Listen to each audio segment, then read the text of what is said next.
Chapter 594. There were thousands of ancient martial arts cultivators in Huaxia. There were 3 stages in the initial stage, from third-rate experts to second-rate experts, and finally, first-rate experts. There were 9 breakthroughs at each level, and each breakthrough would improve one's state of mind and strength. That's right. In a true sense, even first-rate experts could only be arranged at the initial stage. This was because only after truly stepping into the ranks of super experts could one begin to comprehend the mystery of the existence of essential qi in one's body. This mystery was not comprehended by experts whose inner strength had yet to form essential qi. Therefore, in a sense, only when one reached the realm of a super expert could one be considered a true expert. Only then would one be able to break away from the state of not knowing much about oneself, when one was at the initial stage. Only when one reached the stage of a super expert, when one's inner strength transformed into protective essential qi, and all of one's acupoints were connected, would one be able to experience the mystery of cultivation. Therefore, if Miao Dao was a first-rate expert, it was inevitable that he would be able to feel the pressure that Su Yun gave him. After all, the difference in strength was very big. However, Miao Dao had already broken away from the initial stage. He was also a true expert who had comprehended the mystery of transforming his inner strength into protective essential qi, and all of his acupoints being connected. Therefore, Miao Dao was completely unable to believe that Su Yun could give Miao Dao this kind of pressure. It was not that he had not experienced this kind of domineering pressure before. Once he had experienced it from the Southern Lu overlord, Long Huang, and another time from the Netherworld king Lung Chun. These 2 people were absolute experts in the Grandmaster realm, and could completely suppress Miao Dao by a level. However, Su Yun was not. As a super expert whose level was even lower than his in Miao Dao's heart, how could Su Yun display such domineering pressure in front of him? Although it was only for a moment, that kind of pressure did indeed make Miao Dao feel a little terrified. After feeling this strong pressure, Miao Dao fought with Su Yun again. Obviously, he did not have the confidence from before, and the huge difference made Miao Dao's heart tremble. In this state, how could he be a match for Su Yun, who had just erupted? Su Yun's moves were still simple. There was nothing gorgeous about them, but every strike was strong and powerful. Every strike was so tricky that it was difficult for the Miao Dao to parry. If it wasn't for the change in his mentality, perhaps Miao Dao would not have felt so strenuous. But now, Miao Dao was beginning to feel very uncomfortable. His blocking speed was even beginning to be unable to keep up with the speed of Su Yun's punches and kicks. The more it was like this, the more flustered the Miao Dao became, and the more flustered it was, the more it did not know what to do. Many times, when faced with Su Yun's tricky punches and kicks, it began to be unable to parry, and could only retreat to dodge. However, the indoor space was too small after all. Su Yun would not give the Miao Dao a chance to escape his attack range to adjust. It was the same principle in a battle between 2 people and 2 armies. Once the momentum was there, it had to be done in one go, not giving the other party a chance to take a breather. Just like in a sports competition, one side on the basketball court could even cut down more than 10 or even 20 points in a row. At this time, once the opposing coach called for a timeout and gave adjustments and analysis, they might be able to stop this situation of continuing to fall behind. Of course, the battle between Su Yun and Miao Dao could not be described as a basketball game, because no coach could call a timeout for Miao Dao. Miao Dao could brace himself to take on wave after wave of crazy attacks from Su Yun. Under Su Yun's crazy attacks, Miao Dao finally could not help but begin to retreat in defeat, and began to show signs of flaws. Su Yun would not waste this God-given opportunity. As he praised Guogua in his heart for doing a good job, he tangled with Miao Dao even more crazily. Chou Yun also took the bomb's remote control from Guogua's hand immediately. This kind of thing was not to be taken lightly. Once it was triggered, both Guogua and her had the possibility of being disabled. Chou Yun did not want this to happen to Guogua. The battle between Su Yun and Miao Dao could not affect her at all. She quickly and carefully disassembled the remote control, and destroyed the triggering device. After the triggering device was destroyed, Chou Yun finally breathed a sigh of relief. At least the danger on Guogua's body was removed. Although the high-tech bomb on her wrist that could easily disable people without taking people's lives had not been removed, There would definitely be a chance to remove it in the future. Cho Yun knew that she could finally help Su Yun, but after seeing the two super masters crazily fighting, she realized that she could not get involved at all.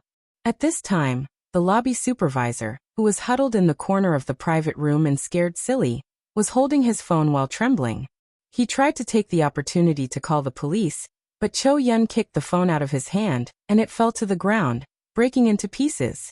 She knew that Su Yun did not want to be involved with the police, and she herself did not want to deal with the police. This was the subtle relationship between Cho Yun and Qin Wan.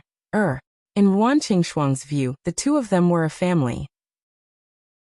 In fact, whether it was from Wan Qingshuang's perspective, Guogua's perspective, or Su Yun's perspective, Cho Yun and Qin Wan were indeed closer than friends, but there was always a gap between the two of them. Of course, this was inevitable.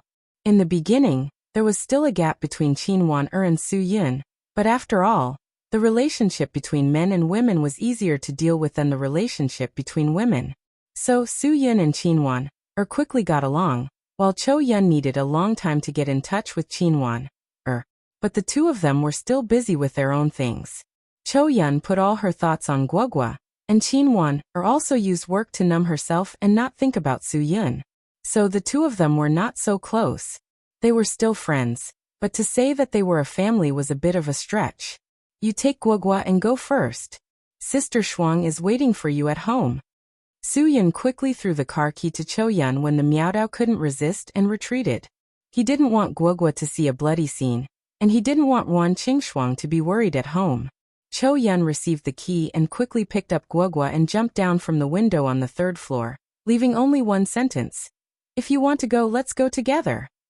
Of course, Guogua also thought so. She couldn't leave Su Yun's father and go home to find Guogua's mother. In that case, she would be an unkind and unjust Guogua. Su Yun tried his best to save her from afar. Now he still hadn't escaped. How could Guogua leave? Cho Yun brought Guogua down because she was afraid that some scenes would be too bloody. She also didn't want Guogua to come into contact with these things. Moreover, although the bomb controller was dismantled, the bomb on the wrist was still there. If it was hit by a strong impact, no one could guarantee that it wouldn't explode. After jumping downstairs, Cho Yun pressed the unlock button of the car key to confirm the car. She quickly took Guogua to the car and said, "You wait for me here. I'll help him." Guogua nodded sensibly. Although she was worried that Cho Yun would be in danger when she went back, she was also worried that Su Yun would be in danger. Therefore, Guogua would rather believe that the other party would be outnumbered. If Cho Yun could go, she could more or less help Su Yun. Cho Yun locked the car door and rushed back to the restaurant. All the staff inside were stunned. Cho Yun's coldness could leave a deep impression on people. Therefore, all the staff present could confirm that she was a guest who had been upstairs before. No one had seen her come down on the way. Soon, the whole restaurant began to spread that a pair of coldly beautiful women had come today. When Cho Yun rushed to the room, Miaodao was kneeling on one knee, panting heavily.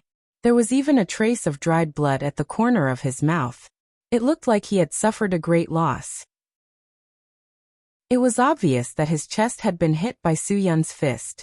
One had to know that Su Yun's fist, which contained true qi and inner force, was not to be trifled with. At the same time, Su Yun was not much better. A wound of more than 10 centimeters had been cut open on his arm by Miaodao's wide blade. Blood quickly dyed half of his sleeve red. It looked like he had gained an advantage in that punch, but the other party had not lost either. Cho Yun saw this and quickly tore off the cloth on her sleeve to bandage Su Yun's wound, preventing Su Yun from losing consciousness due to excessive bleeding.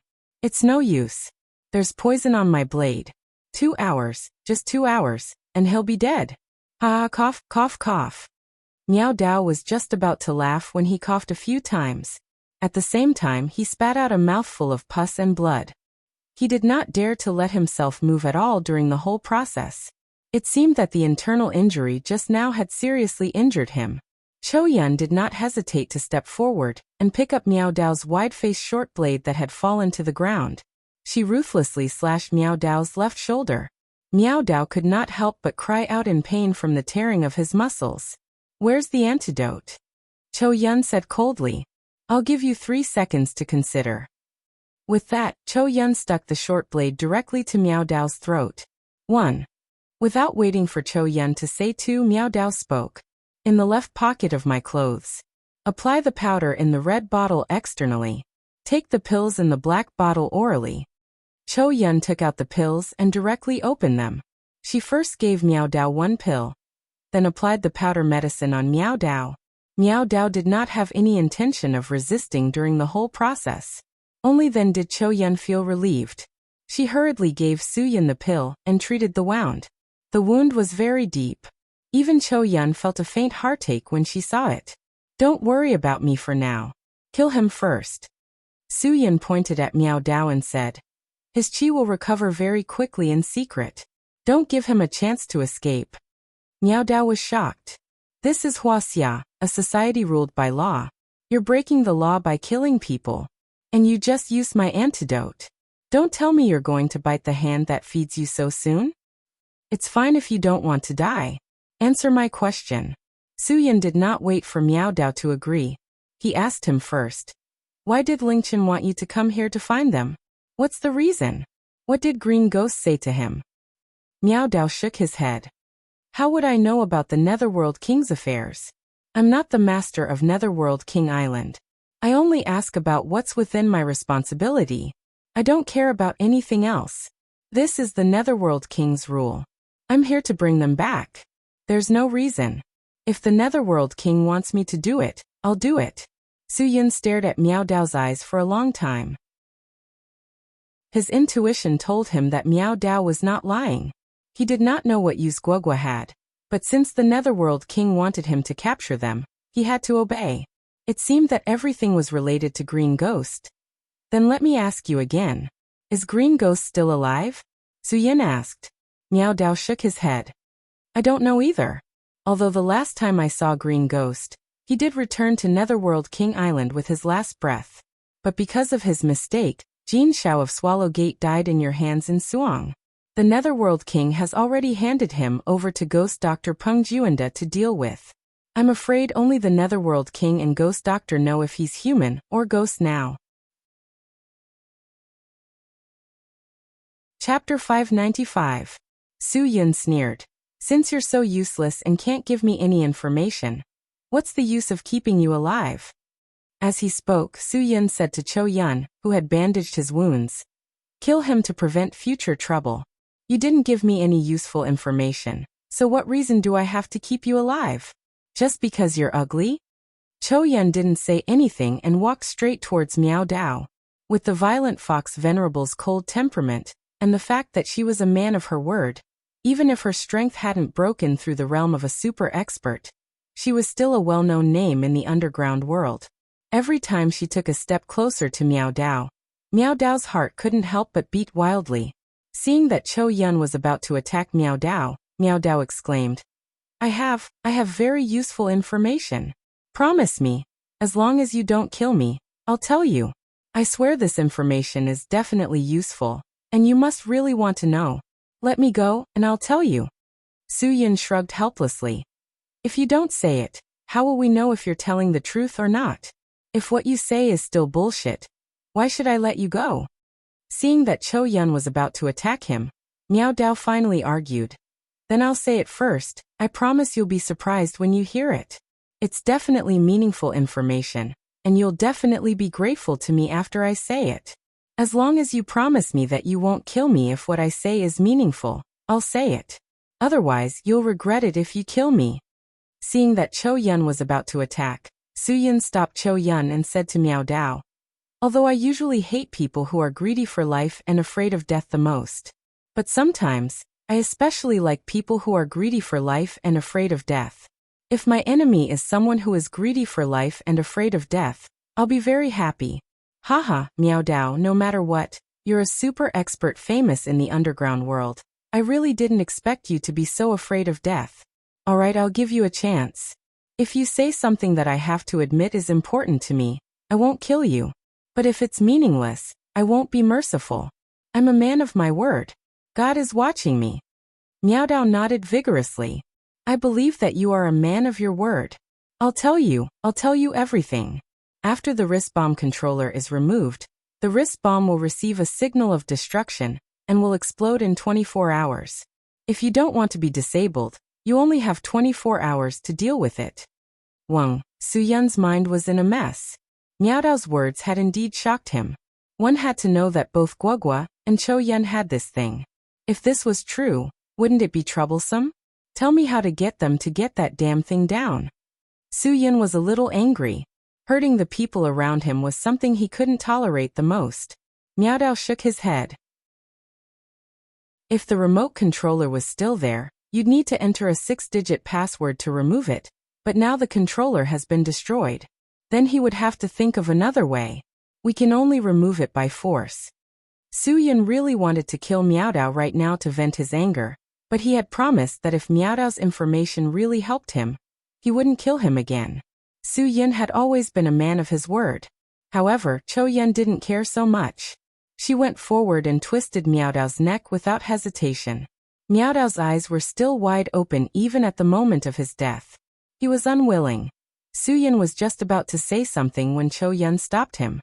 Just now, you were the one who promised not to kill him, not me. I'm the one who killed him.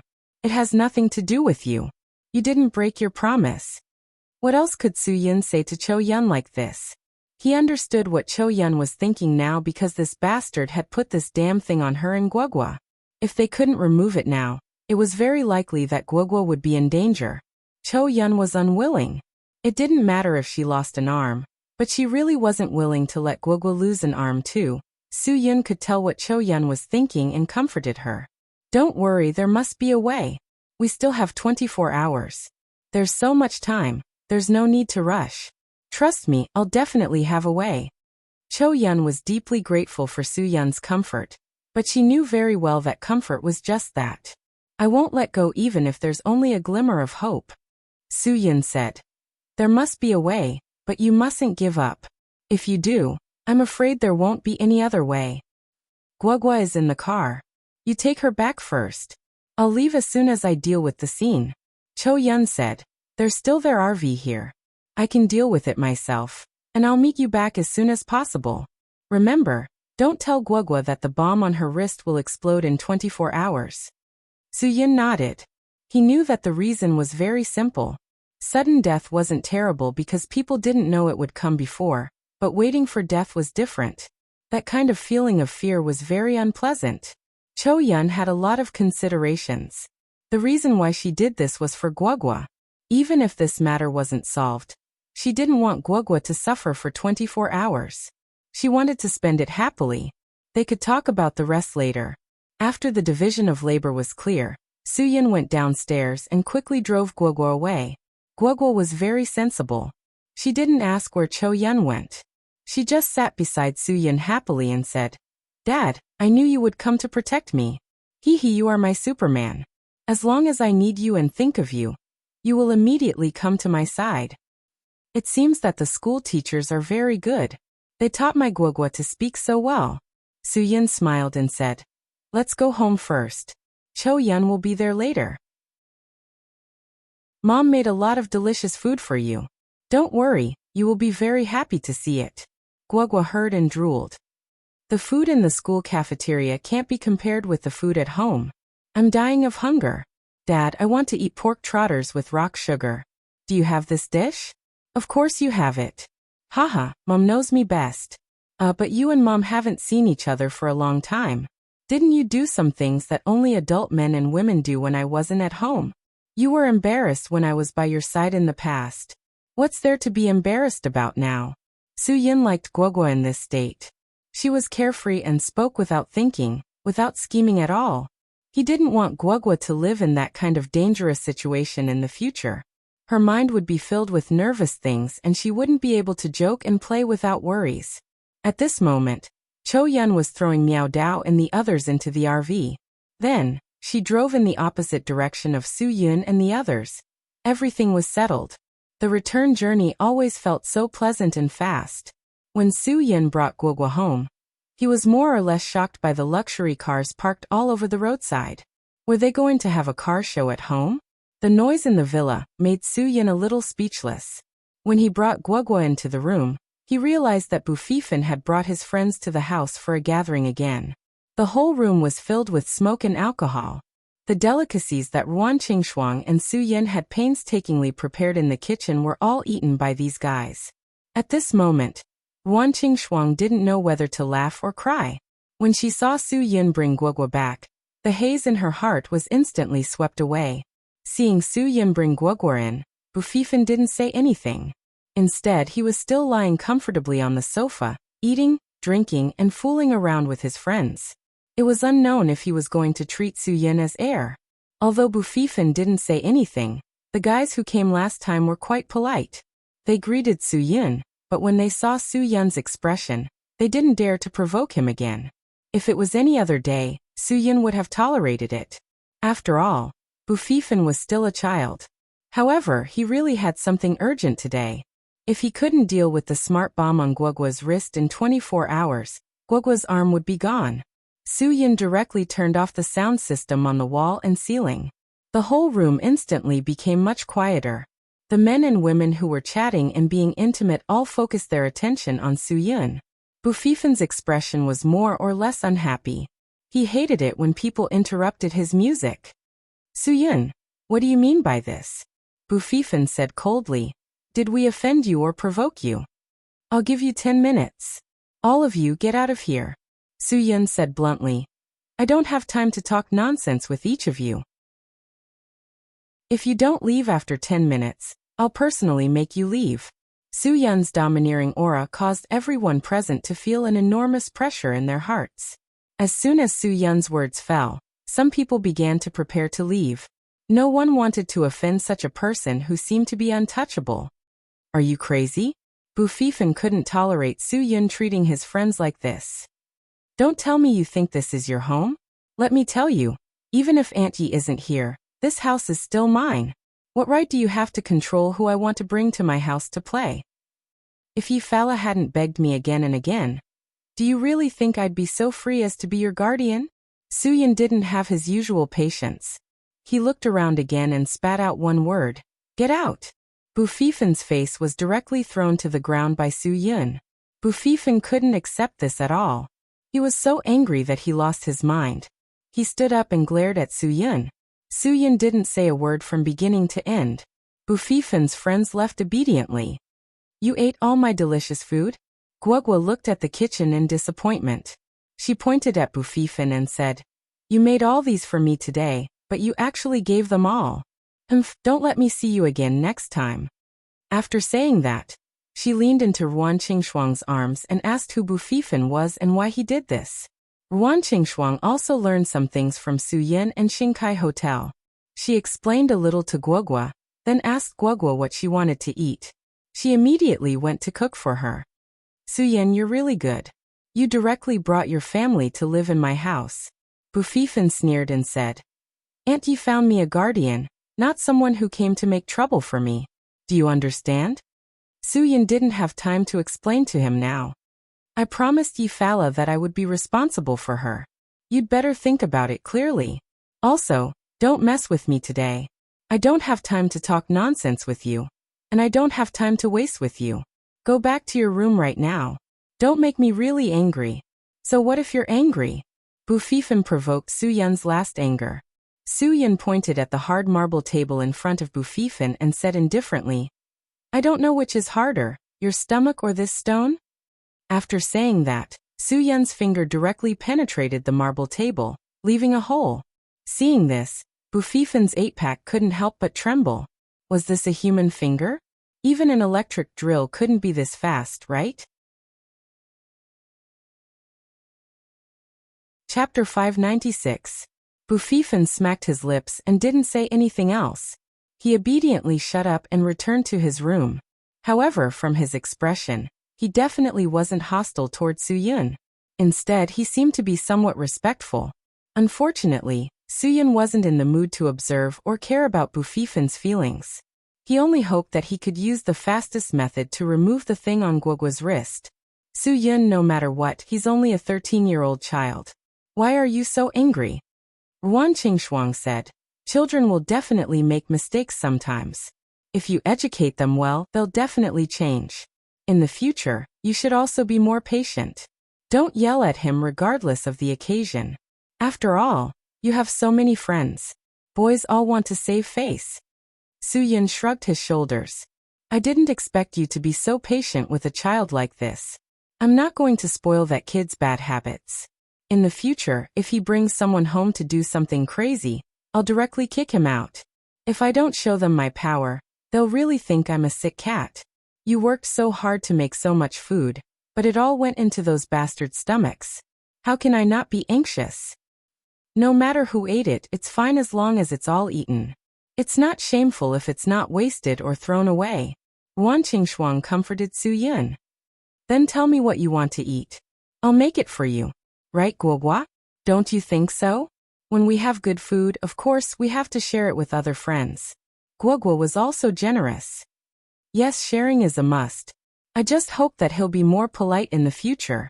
Otherwise, if he eats my food and doesn't thank me, that'll be too abominable. By the way, Mom, you said that he's only 13? He's not short, so he should be mentally mature. Why is he still like a child? Soo-Yun and Ruan Qingshuang were speechless. They didn't dare to continue Guogua's words. Most children probably weren't as mentally mature as her, right? They weren't even on the same level. If Bufifan was an ordinary kid, if he played with Guogua, even if he was sold by Guogua, he would still help Guogua count the money. By the way, where's Cho-Yun? Why didn't Cho-Yun come back? Ruan Qingshuang asked Soo-Yun and Guogua. At this moment, Soo-Yun and Guogua gave the same answer. She's dealing with some personal matters. She'll be back soon. No one talked about what happened today, mainly because they were afraid that it would make Ruan Qingshuang worried. Anyway, the matter had already passed. It was meaningless to let Ruan Qingshuang be afraid again. Sister Shuang, why don't you go and make some food for Guogua? I have something to do with her. Soo-Yun. Guogua hasn't eaten yet. She's probably hungry now. Cho-Yun will be back soon. She probably hasn't eaten either. Make some more. Ruan Qingshuang nodded. Of course. You haven't eaten either. I've been waiting for you guys. All the delicious food had been eaten by their friends. You play with Guogua. I'll go to the kitchen. As soon as Ruan Qingshuang turned to cook, Soo-Yun found a toolbox and began to study the wrist bomb on Guogua's wrist. This thing was really interesting to make. It tried to control people in this way. It could hurt people, but at the same time, it didn't put their lives in danger. Guogua sensibly handed her wrist to Soo-Yun. She also knew that she couldn't wear this thing forever. She had to take it off as soon as possible. Although she didn't know that it would explode in 24 hours, she knew that it would be dangerous to wear it for a long time. Bufifan went back to his room and closed the door. He immediately called his friends and told them about his magical experience. Whether they believed it or not, he believed that Soo-Yun was really a legendary master. Like Aunt Yi, he was a big shot that couldn't be messed with. When he said that Soo-Yun could poke through the marble coffee table with his finger, everyone made fun of him and said that he was bragging. He also knew that it sounded ridiculous. If he had heard it, he wouldn't have believed it either. He saw it with his own eyes, so he believed it. He believed it very, very much. He didn't have the slightest doubt that it was a magic trick. Bufifan had purposely infuriated Soo-Yun this time. Ever since his last encounter with Soo-Yun, he had been wondering if Soo-Yun was an expert, and how powerful he was. He believed that Aunt Yi wouldn't find an ordinary person to be his supervisor. However, he also knew that if he asked directly, the more powerful the person was, the more he wouldn't tell him. Therefore, he thought of provoking Soo-Yun, and let Soo-Yun use some kind of anger to vent his strength. However, Bufifan didn't expect that before he did anything, Soo-Yun was already angry. He couldn't understand this. Wasn't this guy's temper quite good before? Bufifan hadn't even done a single one of his evil schemes, but Soo-Yun was already furious. At this time, Bufifan more or less understood where Soo-Yun's reverse scale was. He was a guy who cared a lot about the people around him. If you did anything to him, he might not be angry, but if you didn't do anything to him, he would be merciless. Bufifan knew that Aunt Yi would find someone she didn't need to worry about. No matter what, Bufifan had a good impression of Soo-Yun. However, because of his face, he didn't know how to express it. The friendship between men was different from that between women. Women could become best friends by sharing some delicious food or toys with each other, but they could also become enemies because of a man. Men were different. Friendship between men wasn't something that could be exchanged. Between real brothers, it was almost impossible for them to become enemies because of a woman. Otherwise, there wouldn't be such a saying, brothers are like hands and feet, women are like clothes. Although there was a big age gap between them, Bufifan still hoped to become friends with Su Yun. If men wanted to be friends, they had to let go of themselves and chat. Maybe they could talk about common topics. They were all men. Bufifan thought that Su Yun might also like the military. So he found a military magazine that only super military fans would buy and prepared to go out and chat with Su Yun. At this moment, Su Yun was seriously using a small pair of tweezers to open the wrist bomb on Guoguo's wrist. There were many densely packed wires inside. This time, Su Yun was really at a loss. When he was in the army, Wang Yi told him to learn how to defuse bombs. However, he felt bored and didn't pay attention. Now that he suddenly had to use it, it was troublesome. This wasn't a movie where he had to choose between the red and blue wires. If he cut the wrong one, Guoguo would be seriously injured. Su Yun's mind went blank. Even if he knew how to defuse bombs, the colorful wires inside would make Su Yun feel lost. Where could he find a bomb disposal expert at this time? Su Yun didn't have any ideas. Guoguo could tell from his serious expression that he was in a difficult position. Fortunately, Guoguo was sensible. Dad, if there's no other way, we can cut all of them with a pair of scissors. Maybe the speed of this thing receiving the command to explode is not as fast as your scissors. Guoguo's idea was good, and it was possible in theory. However, it would be too difficult to actually do it. It wasn't a joke at all. Just as Su Yun was at a loss, Bufifan suddenly walked out of the room with a military magazine in his hand. He looked at Su Yun with a slightly embarrassed expression. Do you smoke? Su Yun didn't have time to pay attention to him. He didn't even reply. When Bufifan saw the toolbox in front of Su Yun, his curiosity was instantly aroused. He walked over to Su Yun and Guoguo as if nothing had happened. When he saw the thing on Guoguo's wrist that Su Yun had disassembled, he couldn't help but exclaim, "Wrist-type mini-hostage control bomb." Su Yun and Guoguo couldn't help but open their eyes wide. Su Yun and Guoguo were very surprised. This thing had been disassembled. How could a young boy like Bufifan recognize it? It was simply unbelievable. Su Yun couldn't help but look at him in a new light. How do you know? Su Yun asked curiously. Have you seen it before? Bufifan nodded. Of course. A super military fan wouldn't miss the chance to learn about these strange things. I've seen this thing in a fanatical military magazine published in Europe and America. It's only been on the market for a year, and it's widely used in various countries to control political criminals and terrorist leaders who have been arrested. Of course, there are also some that enter the black market through special channels and become a very effective weapon used by major criminals to kidnap their opponents. In this world, no one wants to lose an arm or a leg. Hearing Bufifan's clear and logical explanation, Su Yun was really stunned. Guoguo also started to admire this guy from the very beginning. Without waiting for Su Yun to ask another question to confirm if he really understood, Bufifan continued, "Don't joke about this thing. Where's the controller? Hurry up and enter the password to remove this wrist-type bomb. It's very dangerous. If it's triggered, you'll lose an arm." Do you think I'm the kind of person who would make such a dangerous joke? Su Yun. If there's still a controller, do I need to take this thing apart to see what's inside? Guoguo helplessly relaxed her shoulders and sighed like a little adult. There's no other way. The controller was broken by Cho Yun. She doesn't know that it can't be removed without the controller. Broken? Bufifan's eyes widened when he heard this. Are you guys crazy? How dare you break anything? If the controller is broken, then we'll be in trouble. This thing will explode after 24 hours. When did you break it? How long did it take? Oh my god. Guoguo's mouth formed an O shape. She didn't know there was such a thing. Now she finally understood why Su Yun was in such a hurry to remove this thing for her. It turned out that there was such a great danger. This meant that both she and Cho Yun were in danger, and it was a danger that had to be resolved within 24 hours. Although Guogua knew about this, she didn't seem as panicked as Su Yun imagined. She nodded seriously, as if she accepted everything. Su Yun glanced at Bufifan. "Why do you know so much?" "I'm a military enthusiast," Bufifan said. "I've liked these things since I was young. Although I can't get the real thing to play with, I still read all kinds of military magazines. There are too few professional military magazines in Huaxia, so I started to use tools to search for foreign military websites. I also ordered some magazines and sent them over.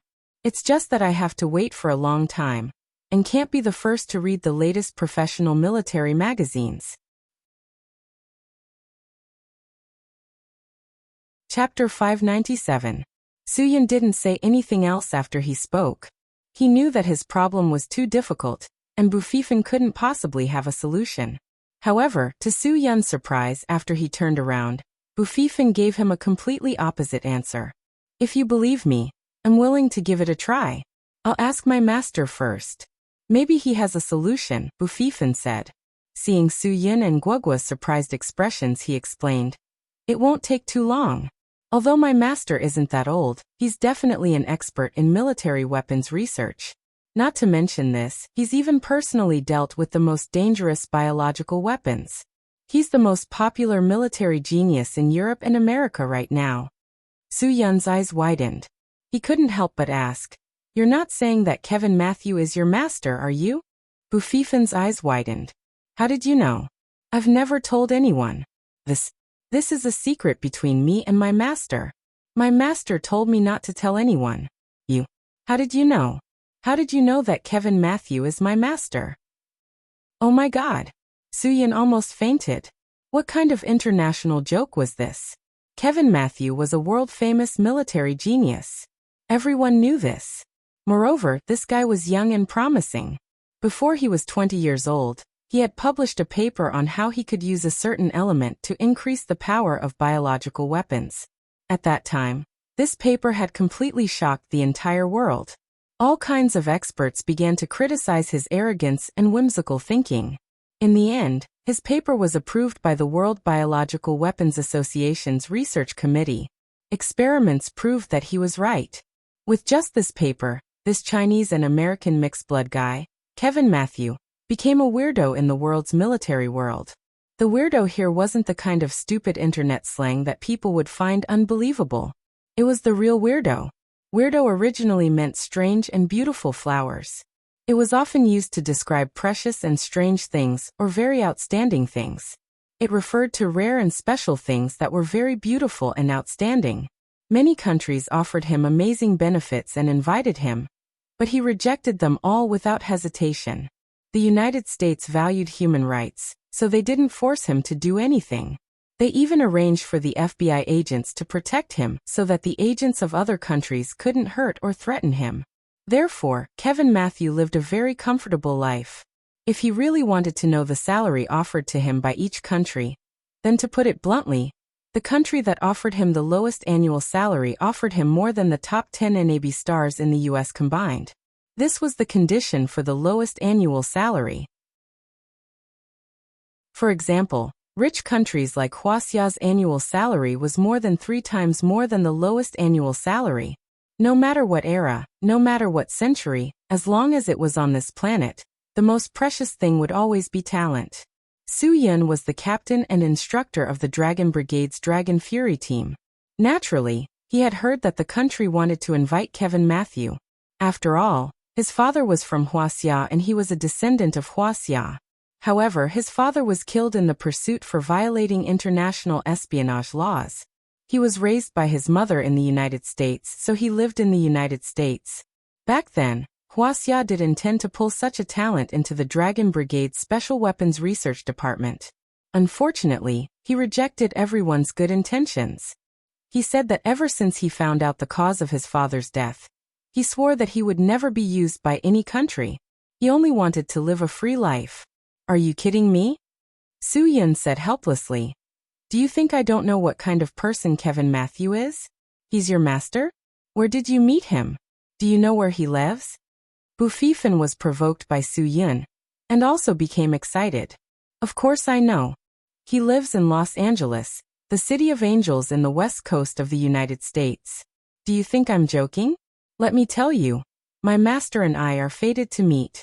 Although I only ask him about everything through online video, and I have never met him in person, he and I are definitely like-minded.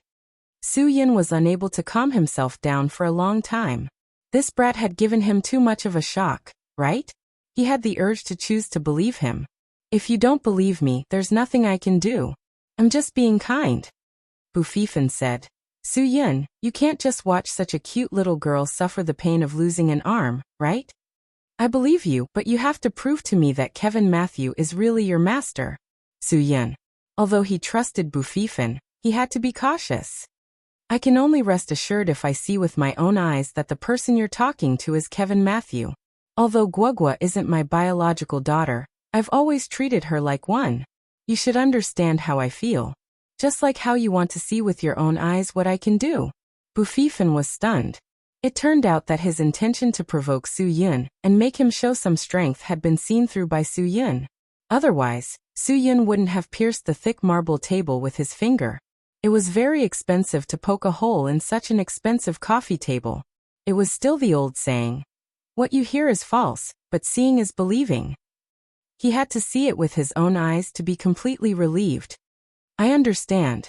But I need to ask. I have to respect my master. Bufifan's gaze was firm. Perhaps this was the biggest concession he could make. Su-yin nodded and said, Okay, that's not a problem.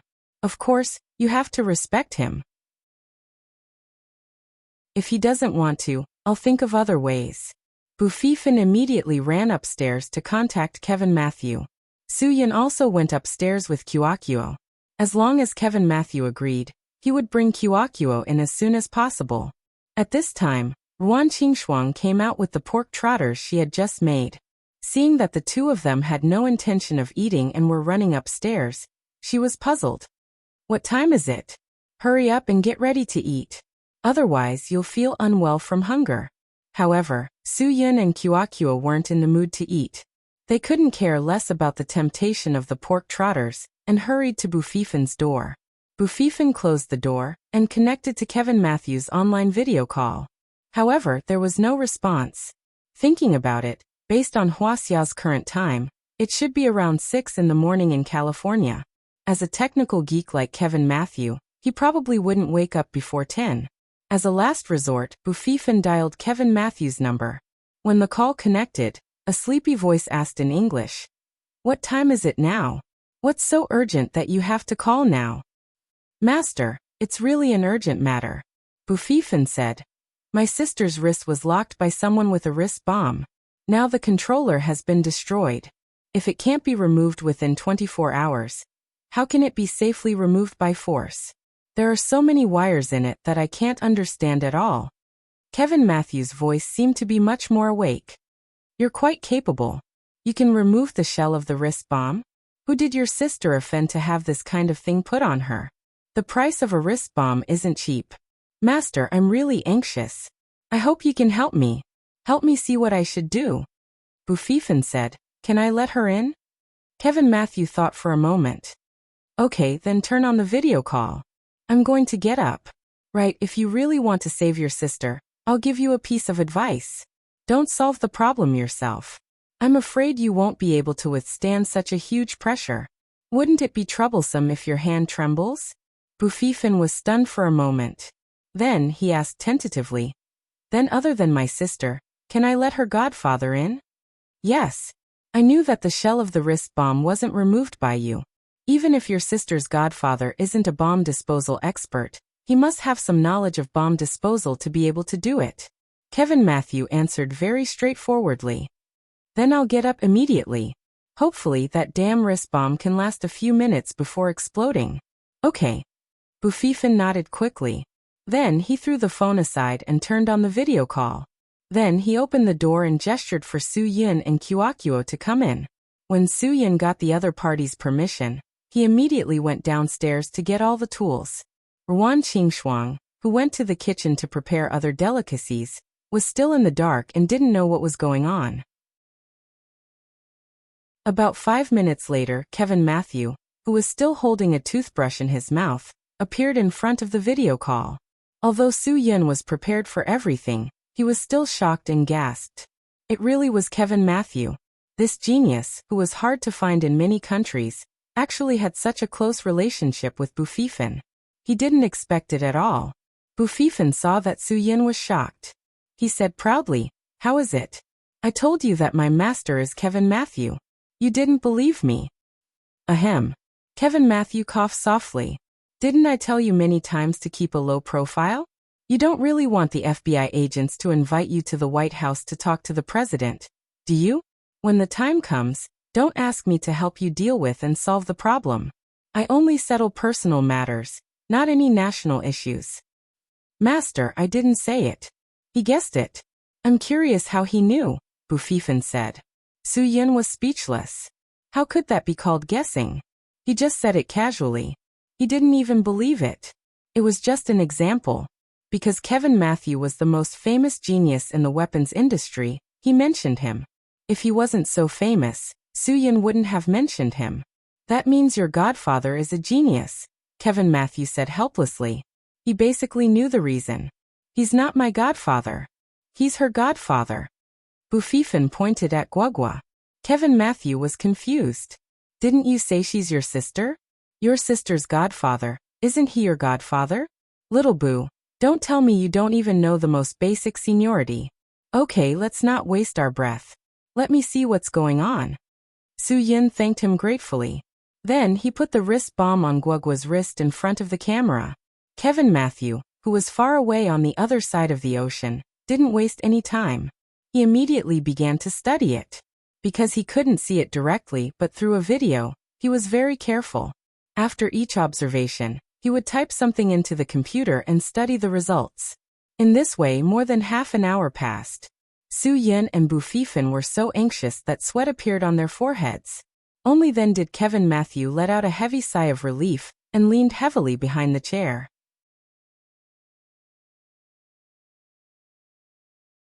Chapter 598.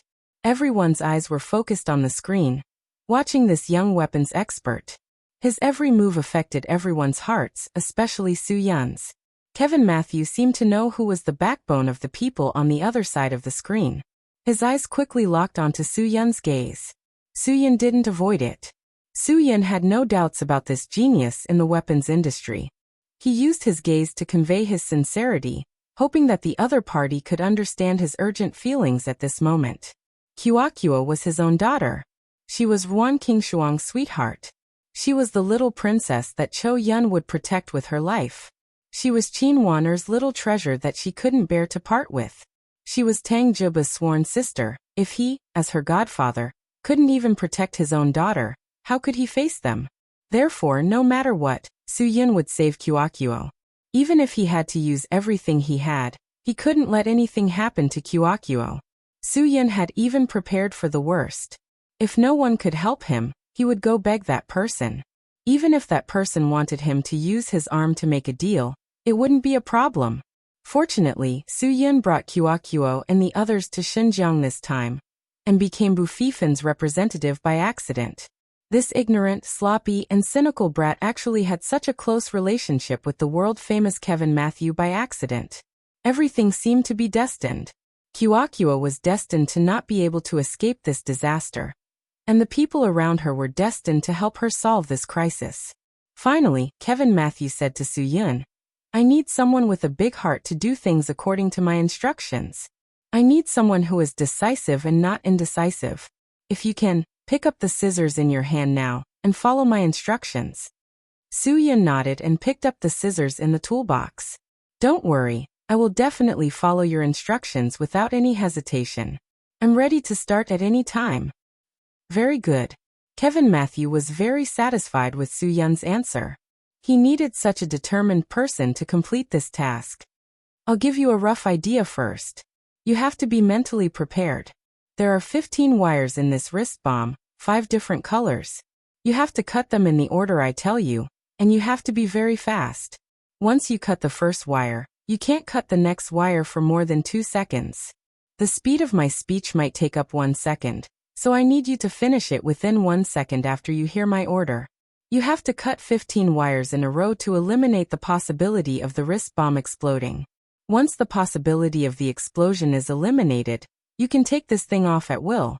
You understand what I mean, right? There can't be any mistakes during the whole process. Otherwise, not only will the girl be hurt, but you will also be in danger because you are too close to it. Kevin Matthew only said this, but Bouffifin's forehead and neck were already covered in a thin layer of sweat.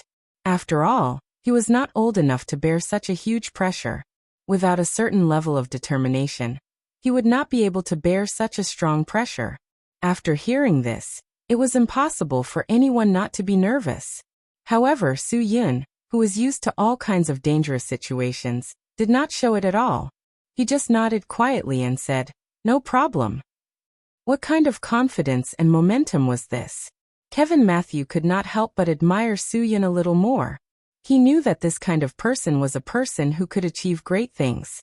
He was also a person who had seen the world. "Wait a minute," Guogua said. "But why can't you tell my dad the order of the wires to be cut first? My dad will cut them in order after he knows. Won't the success rate be higher this way?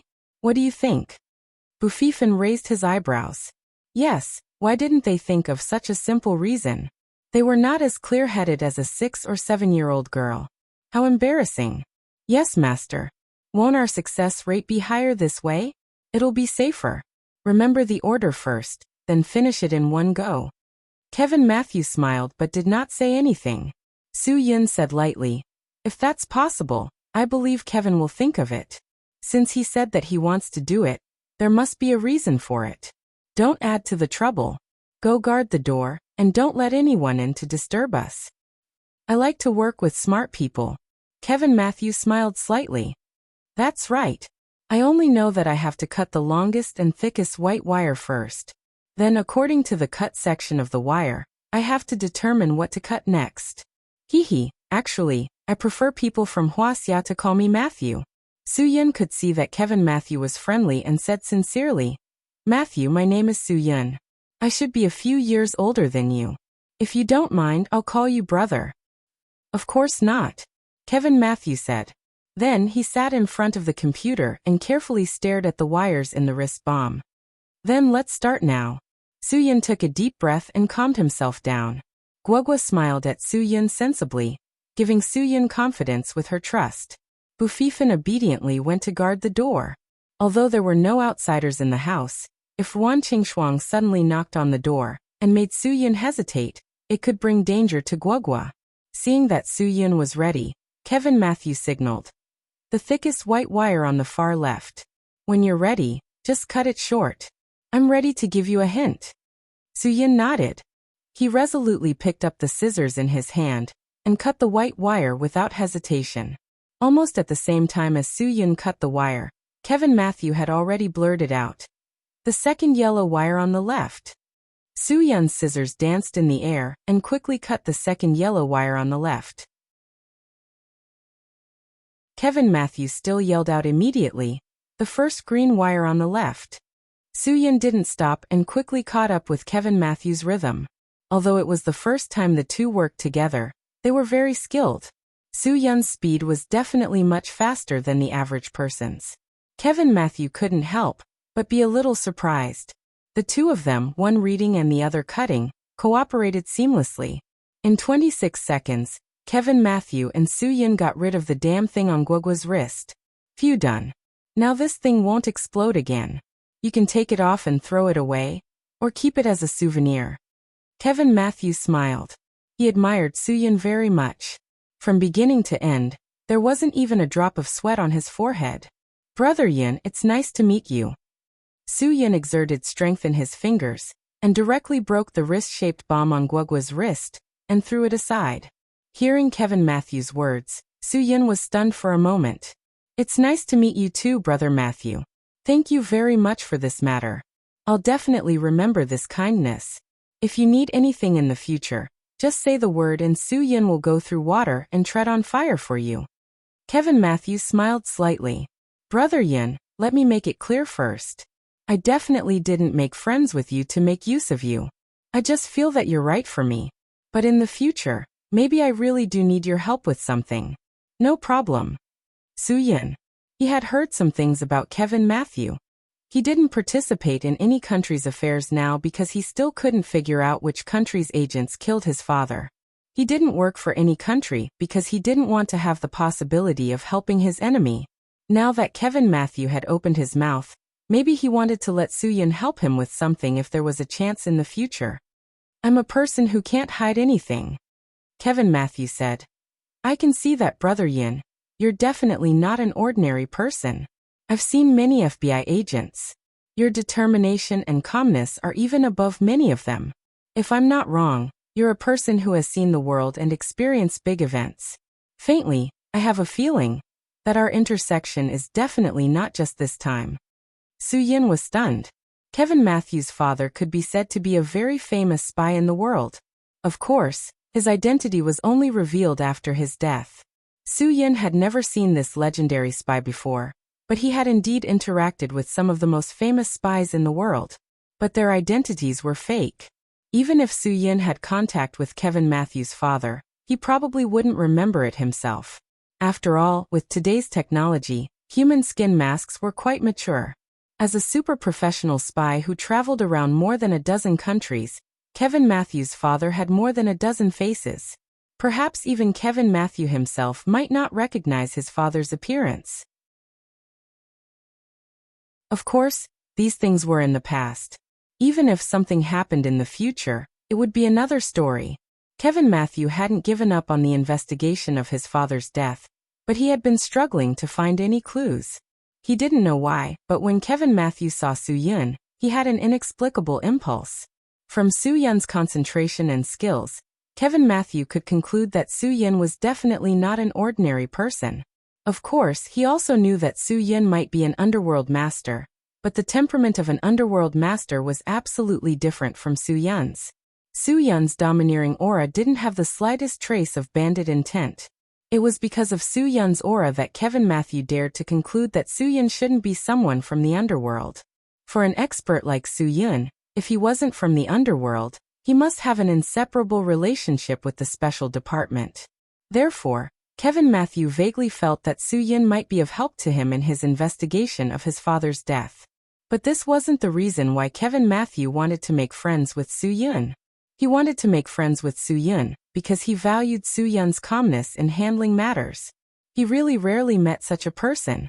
To some extent, Kevin Matthew could recognize Bufifan because Bufifan had the potential to grow into a person like Su-yin, while Su-yin was already a real man with an indomitable spirit. He liked to make friends with such people because his father was such a person. If there's nothing else, then I'm going to have breakfast. Kevin Matthew smiled and said to Bufifan, Your godfather is really a good person. Bufifan was stunned and hurriedly explained, Master, he has nothing to do with me. Who said that he's my godfather? He's my sister's godfather. Don't accuse me of anything. You call her sister, and she calls him father. You call me master, and I call him Brother Yin. What do you think I should call him? If it's not godfather, then it's martial uncle. Kevin Matthew laughed heartily. This is your good fortune, kid. Don't be so silly and ungrateful.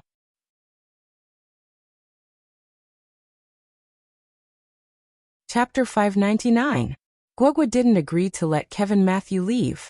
She hurriedly said, Guogua will remember Uncle Matthew's kindness to Guogua. But there's one more thing. Sister Cho-yun also has this thing. Can you help her deal with it when she comes back? I'll do whatever you want, but you must help me, Cho-yun. Kevin Matthew smiled and said, Guogua, trust your dad. He is not an ordinary person. After what happened just now, he must have understood the principle behind the explosion of this wrist bomb. As long as the inner color and thickness of the wires are cut off, he will be able to determine which circuit will be used to activate the explosion. Although this high-tech thing is set to be bulletproof, it is just a paper tiger in front of people who really understand the principle. Su-yin smiled modestly. He did know the principle behind this thing. Just as Kevin Matthew said, it was really easy for people who knew how to do it. He fully believed that he had the ability to deal with the thing on Cho-yun's wrist. When Bufifan heard this, his admiration for Su-yin became even more uncontrollable. One had to know that Kevin Matthew was the person he admired the most. He was the most powerful master in his heart. He was the craziest genius in the world of weapons. He was a talent that many heads of state wanted to use.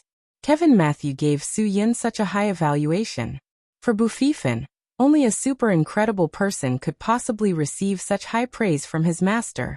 Kevin Matthew was a godlike existence to Bu Fifan, but to Su Yun, they seemed to be on the same level as people in the world. In that case, Su Yun was really extraordinary. Bu Fifan couldn't help but exhale. Aunt Yi really cared about him. Even at a time like this, she still found such an arrogant guy to be his guardian to ensure his safety and life. He really didn't know what he could do to repay Aunt Yi. For a 13-year-old child, this gratitude could only be buried deep in his heart. After Kevin Matthew said goodbye to everyone, he turned off the video call. At this time, Ruan Qingshuang, who had made many delicious dishes, came upstairs and knocked on Bu Fifan's door. "What are you doing? Are you still eating? The food is cold. It won't taste good if it's cold." Without the threat of the bomb, Guogua seemed to have changed. She ran out like crazy and threw herself into Ruan Qingshuang's arms. No matter what mom makes, no matter how cold it is, in Guogua's heart, it's the most delicious thing. But we should wait for Sister Cho Yun. She'll be back soon. After saying that, Guogua pulled Bu Fifan like the main character of this house. "Let's go, little brother Bu. Let me tell you, my mom's cooking is definitely not something ordinary people can taste. I saw that you didn't eat anything before. You only cared about drinking. The good food was shared by your friends. You can't miss it." Guogua's enthusiasm made Bu Fifan feel a little embarrassed. It was as if he was a guest in his house. He hurriedly said politely, No, don't be like this. I'm embarrassed. I just ate it. I really ate it. Don't be so polite. Just treat it as your own house," Guogua said generously. "Your stomach is growling. Don't lie to me. You definitely want to eat." Bu Fifan was speechless at his younger sister, who was a few years younger than him. What did she mean by treating this place as her own home? Wasn't this his own house? Bu Fifan didn't know whether to laugh or cry. He could only be dragged downstairs by Guogua. Su Yun was very pleased to see that these two little guys could get along so quickly. After all, Guogua and Bu Fifan were both little guys that he had to discipline in the future. The two of them were in the same school. Guogua could definitely help Su Yun look after Bu Fifan. It would be even better if Bu Fifan could also take care of Guogua in school. After Su Yun settled the matter with Hades' King Lung Chun, Guogua would no longer need Cho Yun to accompany her to school. She could be like an ordinary child. Cho Yun, who had finished dealing with the aftermath, finally rushed back. When she entered the door and saw that the wrist bomb had disappeared from Guogua's wrist, her mind went blank for a long time. She even thought that she was dreaming. Soon, Su Yun used the same method to remove the wrist bomb from Cho Yun's wrist. Seeing Su Yun's skillful appearance, Bu Fifan's respect for him increased a little. As a child, their thoughts were very simple. Even a monster like Guogua knew what it meant to be amazing. She was also very shocked after seeing her father's godlike performance. After everything was done, Su Yun could finally put down the big stone in his heart. Now he could finally have a good night's sleep. Ruan Qingshuang had been kept in the dark all this time. She had no idea what they were doing. Because she didn't know, she wasn't as worried as Guogua. After the family finished eating, Su Yun introduced Bu Fifan to everyone. Originally, Bu Fifan didn't accept these people living in his house. However, due to his respect for Su Yun, Ruan Qingshuang was an indispensable person in the management of Xingkai Hotel, and Guogua was so cute. All these factors made Bu Fifan's attitude change a lot. If he had to say something that made him uncomfortable, it would be that Cho Yun was too cold to him. She was so cold that he didn't know how to get close to her. When Bu Fifan first came here, he was also like this. He also used his cold personality as a protective umbrella, as the first line of defense to prevent outsiders from getting close to him. However, as time passed, he found that being cold wasn't the best way to protect himself. Sometimes, friends could not only bring him laughter, but also a feeling of care. This feeling allowed Bu Fifan to find a long-lost sense of existence. It was very difficult to live without a sense of existence. It was because of Yi Fala's care for his family and his friends at school that Bufifan gradually found a sense of existence in life. From a walking corpse, he became a thinking person. Guogua's blabbering always made everyone feel embarrassed, but it also brought endless joy to them. Wan Qingshuang's gentleness and thoughtfulness were like the warmth of the sun. Chou Yun's cold and elegant temperament allowed Bufifan to see Yi Fala's shadow. Su Yun's mysteriousness deeply aroused Bufifan's curiosity. Bufifan really liked the feeling of chatting with everyone. He admitted that his protective umbrella for these people was beginning to fall off layer by layer. It's winter break. How are you going to spend it? Wan Qingshuang said. Guogua, you already have enough meat on your body. Are you going to go on a diet during the break? Go to the hotel with mom, work out in the gym, and practice yoga with a yoga instructor. Guogua looked down at her small waist and pinched her small face. I can go on a diet, that's not a problem.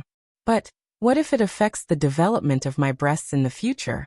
A woman's cleavage is very important to a woman. As she said that, Guogua looked at Wan Qingshuang and Chou Yun's breasts and muttered to herself, I don't want to be the smallest among you. Let me think about who should be the smallest. Let's not talk about this or I'll offend people. But the biggest one is definitely Sister Wan. Even Dad said that she has big breasts but no brain. She must be the biggest. I believe in Dad's judgment. Su Yun's face was full of black lines. Guogua really gave him a headache. When he was not with her, he would miss her. When he was really with her, she would always say some inexplicable things to embarrass him. Alas, luckily Qin Waner was not here. Otherwise, who knew how she would scold Su Yun? Although saying that she had big breasts was a compliment, adding that she had no brain was a different thing. It had been a long time since he was this relaxed. However, after relaxing, Su Yun also considered other things. Although the Miao Dao had been taken care of by Chou Yun, according to Hell King Lung Chen's personality, he would definitely not let it go. If he really found out about Guogua's secret from Green Ghost, he would definitely make a comeback. This was not good news for Su Yun. He had to make sufficient preparations before Lung Chen caused trouble again. Going to a hotel is a good idea. How about this? We'll all move to a hotel. First, we can learn about hotel management. Second, we can let Guogua lose weight. Third, Chou Yun can do some steaming and beauty massages in the hotel to relax. Su Yun. Fourth, of course, I can also see beautiful women. There are many beautiful women coming in and out of Xingkai every day. It really is a scenic spot in Xinjiang. When Wan Qingshuang heard this, she couldn't help but say, that's right, it is indeed a scenic spot in Xinjiang. However, I want to think of a way to cut off this scenic spot. I don't want this kind of unhealthy atmosphere to appear in Xingkai Hotel. Perhaps it can bring a lot of benefits to Xingkai, but it's also against the country's laws. Su Yun was stunned. What did she mean? Could it be? You're saying that those girls come to the hotel to do that? I'm not sure right now because there seems to be a lot of things that I don't know about Xingkai. Wan Qingshuang said. However, there are some girls who frequently come in and out. They frequently appear in cafes and guest rooms. They like to go in and out with all kinds of rich and handsome men. They also appear next to foreigners and some bosses who go out for business trips. Understood. Su Yun nodded. You're saying that those girls are peripheral women who use the fact that Xingkai won't be checked by the police to do some physical transactions. Am I right? Wan Qingshuang nodded. I'm just suspecting. If they're peripheral women and have arranged to meet each other at the hotel, we can't do anything about it. However, I suspect that there are people in the hotel who use their positions to organize this kind of thing. Su Yun suddenly understood and nodded. Then we have even more reason to go to the hotel and clean up the unhealthy atmosphere in the hotel. What do you think? Of course. For the sake of social morality, for the sake of social justice, and for the sake of not being seduced by that vixen. Guogua was filled with righteous indignation. We have to get rid of those bad women. Bufifan also nodded. I should learn from Sister Shuang about hotel management. I also agree with Sister Guogua's point of view.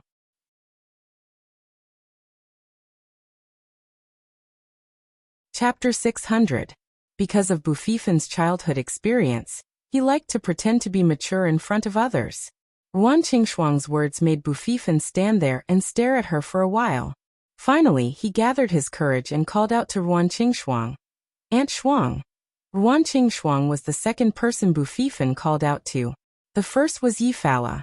The two of them used different methods to make him feel care and warmth. Bufifan felt that maybe he could really fit in with them. The feeling of having a family was always better than being alone. He had already experienced the feeling of being alone a long time ago. Ruan Qingshuang and Guogua made him feel the feeling of home again. Call me Daddy.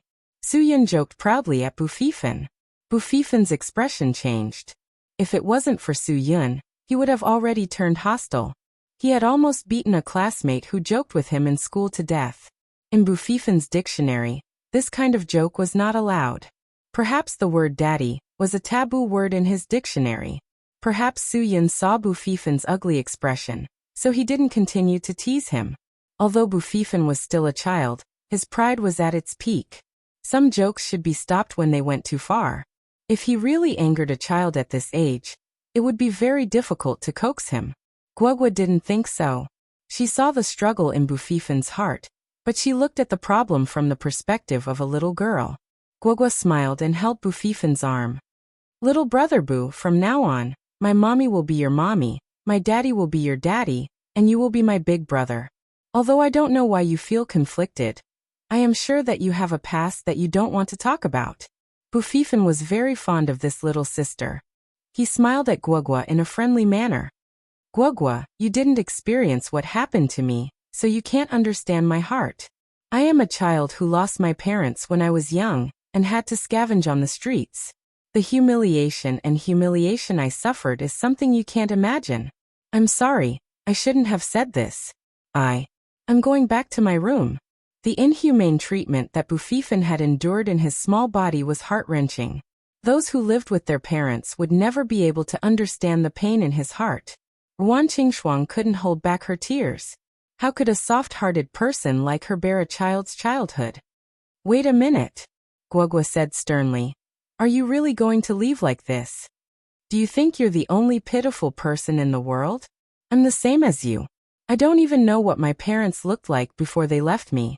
You can't imagine what happened to my family. My grandfather loved me so much.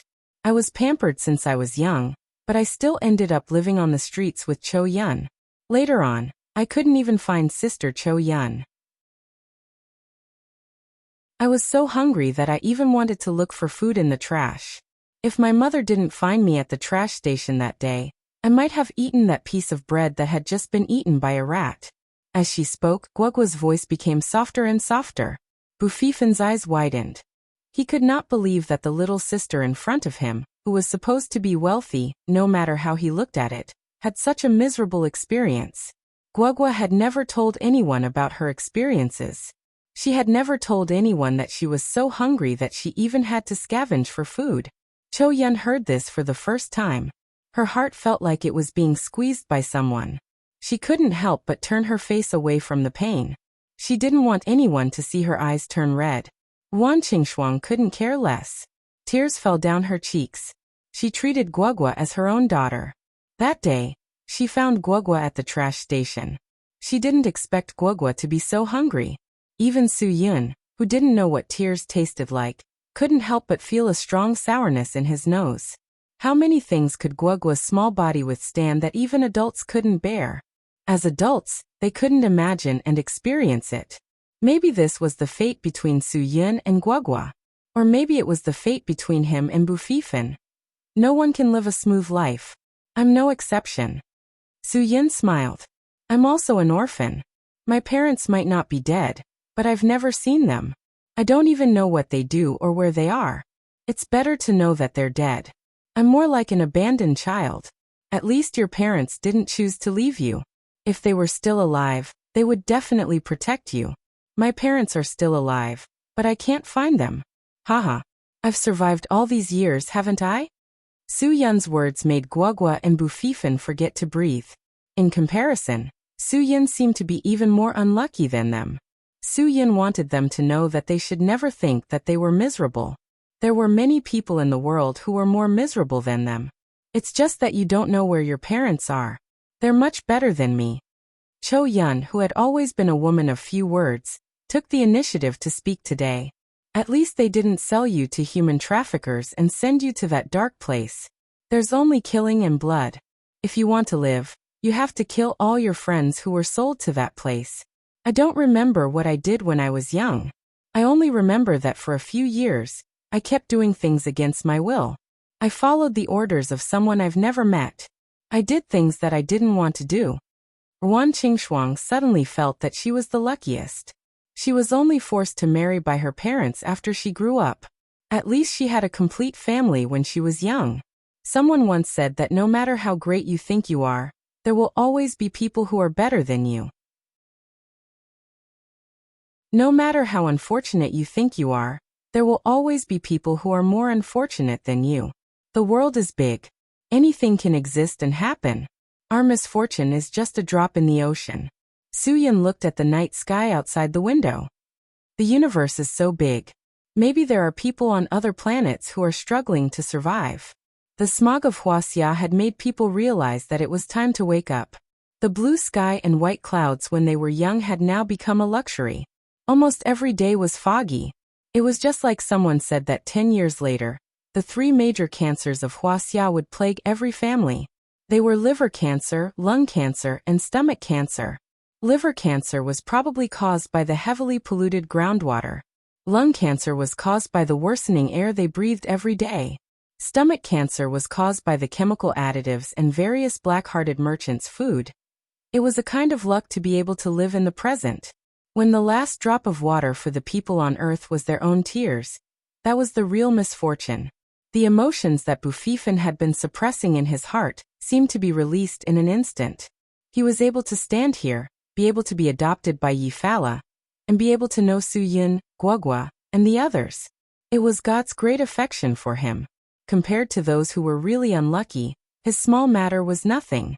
It was just a drop in the ocean of bitterness. Thank you. Bufifan raised his lowered head. I must have reminded you of a lot of things that you don't want to think about. I'm really sorry. I'm too pretentious.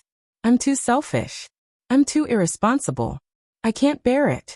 I complain about God's unfairness every day, but I don't see God's favor for me.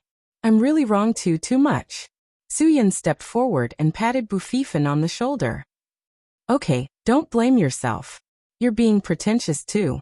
Guogua, what did Imperial Concubine Hua say? Bitches are pretentious. Guogua said without hesitation.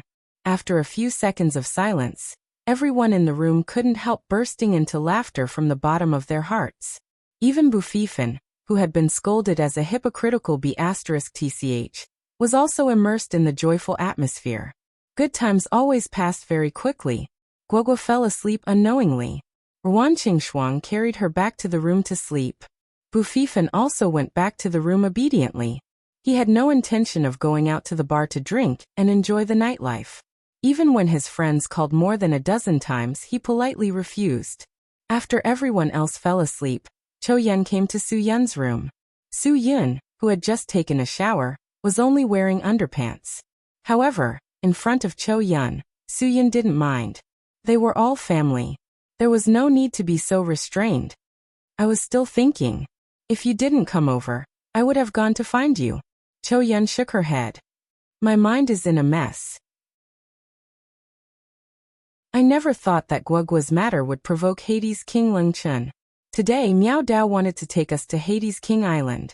Maybe next time, it will be poisonous Aunt Huang Yu, or even bloodthirsty Mo Yang Yi, who's more powerful, Su-Yun shrugged. Things are already like this. There's no turning back time. Otherwise, I would have seen Green Ghost die with my own eyes. Hee, maybe Leng Chun already knows Guogua's secret. It's just that he can't be sure. I don't know if Green Ghost is lying to him again. If he really trusts Green Ghost 100%, I'm afraid he would have already come to find trouble with us. Then what should we do? Cho Yun really didn't have any ideas. We can't just sit here and wait for death. That's why I said to go to the hotel first. No one can say for sure if this place is safe or not. If Leng Chun really throws Yang Yi and Huang Yu over, I'm afraid we won't be able to handle it. Even if we can't provoke them, we can still hide. There will always be a way. At least for now we're safe. I wonder how Chang's drug addiction is now. I'll call them tomorrow and ask them to come over. Cho Yun knew that Su Yin had his own ideas, so she didn't say anything. However, she suddenly walked to Su Yun's bedside. After sitting down with her back facing Su Yun, she took off her top without any hesitation, revealing her flawless back, which was as white as mutton fat jade, in front of Su Yun.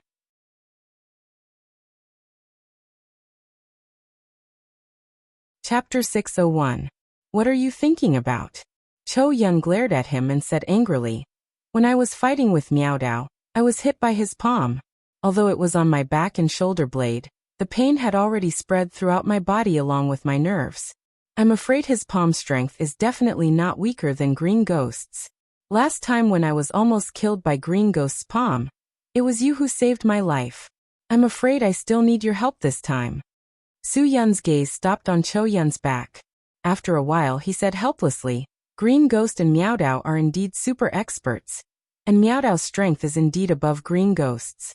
However, the reason why Green Ghost's palm strength was able to hurt you is entirely because of the 7 wounds palm he practiced. Green Ghost relied on his 7 wounds palm to be able to make a name for himself in the underground world. However, Miao Dao is different.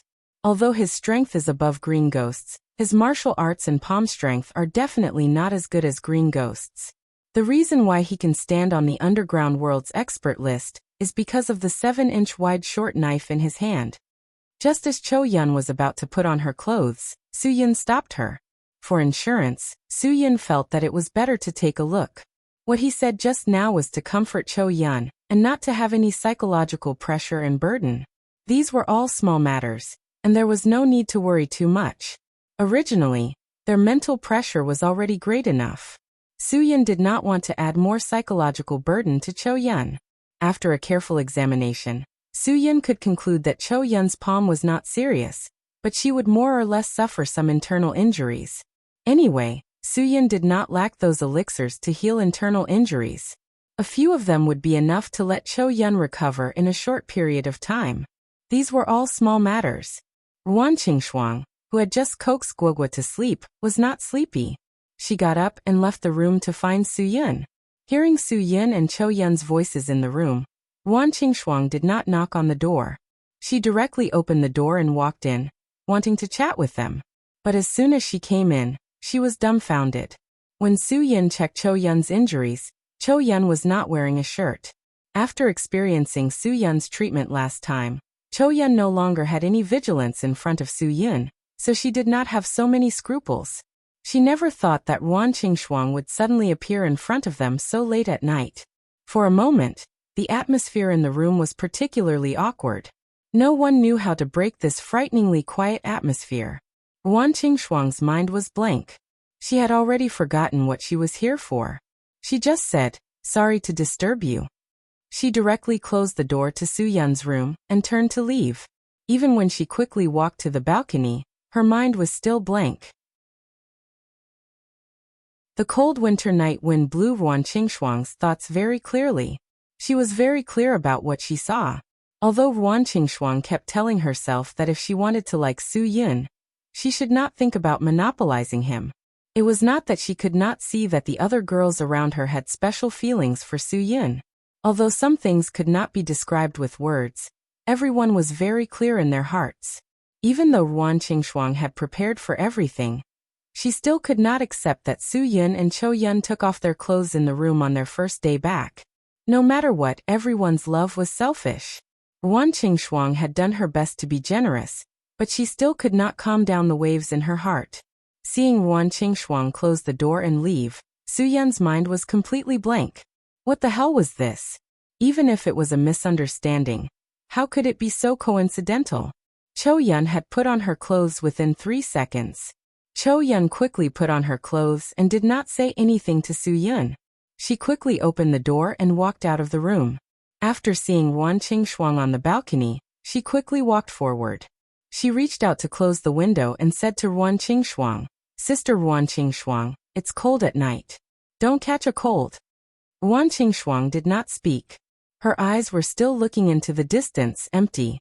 Nobody knew what she was thinking. "It's not what you think. I just wanted Su Yun to help me check my injuries. Cho Yun said. Don't think too much. I know my own identity.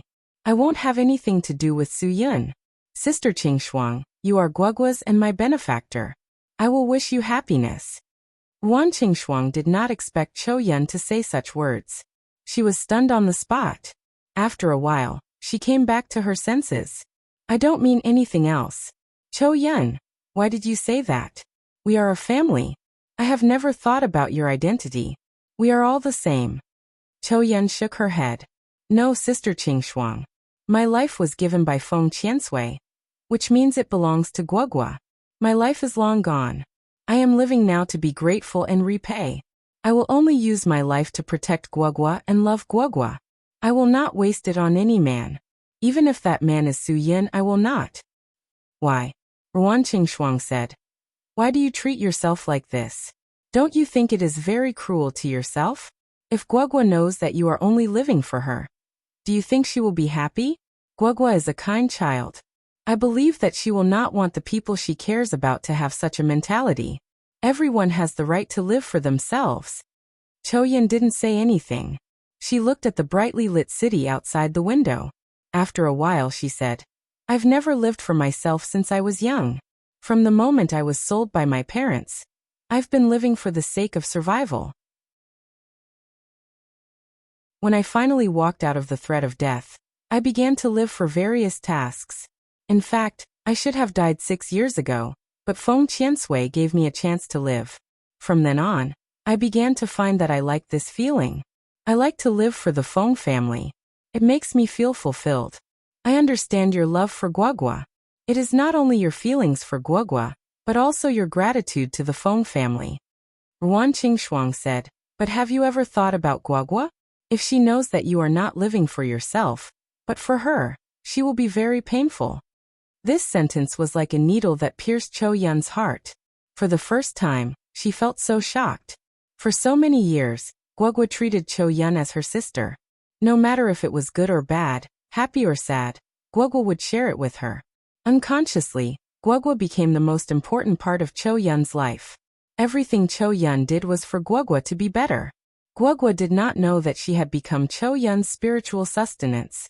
Without Guogua, Cho Yun could not even find a reason to live. At the moment when Su Yun appeared, Cho Yun began to realize that her spiritual sustenance was not just Guogua alone. Occasionally, when she was free, Su Yun's figure would appear in her mind. This was the first man who walked into her world.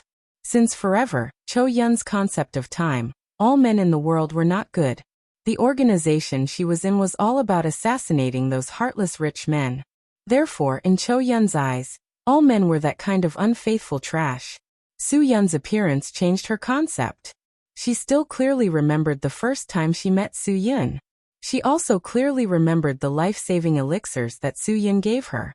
She also clearly remembered how Su Yun helped her use silver needles to force out the blood clots in her body that were injured by Green Ghost. Of course, Su Yun was also a normal man. When he saw her body, he would be in a daze and stare blankly. He would even have times when his imagination would run wild. However, in the end he could use his rationality to control his actions. Su Yun would be very clear about his purpose in doing anything, and would not be unable to control himself because of his lack of determination. Everything made Cho Yun unconsciously change her view of all men in the world, because of Su Yun. Over time, Cho Yun finally discovered that Su Yun had a huge influence on her. This influence was definitely not just a little bit. However, even so, Cho Yun never asked for anything. She only treated Su Yun as the person who appeared in her life and could change her path. She never thought of having him. And Su Yun gave her and Guogua a chance to survive again and again. Over time, Cho Yun also regarded Su Yun as the person who was as important as Guogua in her life. She could give up everything at any time for Su Yun and Guogua, including her own life, and she would never regret it. Cho Yun's thoughts drifted far away, before she suddenly came back to her senses.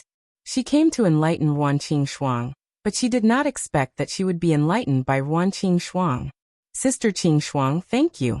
You are the only people in my life who really care about me besides Feng Qiansui and Guogua. Cho Yun said.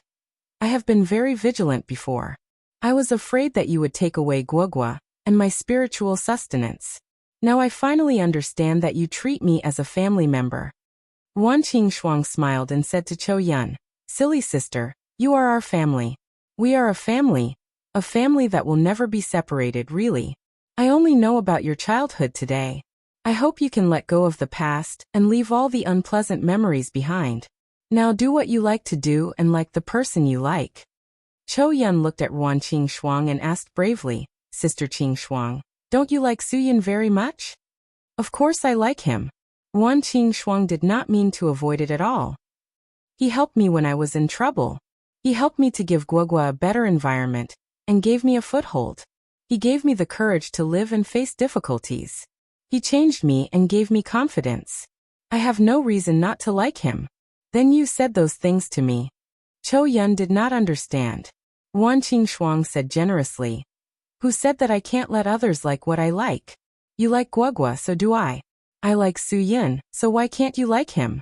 It's not like he's my personal possession. Not only you, there are many people who like Su Yun. You know that Wan Tangjiu. All of them like Su Yun. Although the relationship between men and women is selfish, I have no right to stop others from liking Su Yun because of my selfishness. None of us have the right, do we? Chou Yun did not expect Wan Qingxuang to be such an open-minded person. For the first time, she smiled at Wan Qingxuang from the bottom of her heart.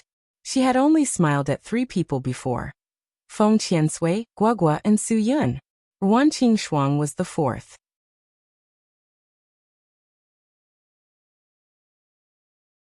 Chapter 602. While the 2 women were talking outside, Su Yun was restless in the room. He didn't know how to explain it. Su Yun wasn't a fool. How could he not see what someone was doing to him? Wan Qingxuang's undisguised concern and Chou Yun's deliberate avoidance of concern. Su Yun understood. But he still couldn't guess what the 2 were talking about outside. Su Yun wasn't worried about Chou Yun. He was worried about Wan Qingxuang. Perhaps in Su Yun's eyes, Wan Qingxuang wasn't as strong as Chou Yun. But that wasn't the case. A woman's mind was like a needle at the bottom of the sea. Even a shrewd person like Su Yun couldn't guess a woman's mind. The world was so wonderful. Finally, the sound of chatting outside disappeared. Wan Qingxuang and Chou Yun came to Su Yun's door and said good night to him. Seeing the 2's peaceful expression, Su Yun's mood couldn't be calm. What had happened? Who could tell him? He really didn't understand how the relationship between Wan Qingxuang and Chou Yun suddenly deepened a lot. And Chou Yun seemed to have taken off a big burden. What did Wan Qingxuang say to Chou Yun? This was a very important reason why Su Yun couldn't sleep at night. At this moment, Su Yun's admiration for Wan Qingxuang was absolutely from the heart. She could even handle Chou Yun. This was simply an incredible thing. Forget it. A man like him would never understand a woman's world. It was better to go to sleep. Don't try to guess a girl's thoughts. No matter how you try, you still won't understand. Humming a little tune, Su Yun finally fell asleep at an unknown time. However, it was definitely not early. This was because when he woke up the next morning, his eyes were still very sore. It was completely a sign of a lack of sleep. Since they decided to stay at the hotel for a while, Wan Qingxuang woke up in the morning and took out all the food that could be used from the fridge. After the sumptuous breakfast, everyone packed their necessities. The women mostly brought clothes. Su Yun still had his own backpack. Guogua only brought some textbooks. Bufifan was even simpler. He brought a Dell Alien laptop and 2 sets of clothes. Wan Qingxuang drove Su Yun's Black Kian with Chou Yun and Guogua. Su Yun drove the Zhang brothers' Grand Cherokee with Bufifan. The 2 cars went straight to Xinkai Hotel. After sleeping for a night, the barrier between Bufifan and Su Yun lessened a lot. The thorns on his body seemed to have disappeared. Old Su, this is the first time I've seen my master like someone so much. How did you do it? From what my master said, you're not an ordinary person. Old Su? Su Yun was stunned for a moment. He didn't know whether to laugh or cry. This was the first time someone called him that. It made him feel like he was 20 years older.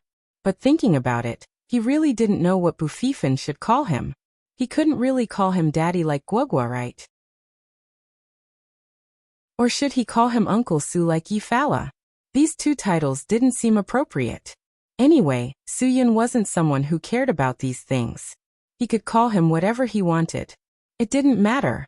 Whether I'm an ordinary person or not, I hit it off with your master, Matthew. But I'm quite curious. How did you get to know him? Bufifin shrugged his shoulders. Of course I hit it off with my master. I met him on the World Military Network forum. Although he commented on all kinds of new weapons under many different aliases, I could recognize them at a glance. His views are very unique.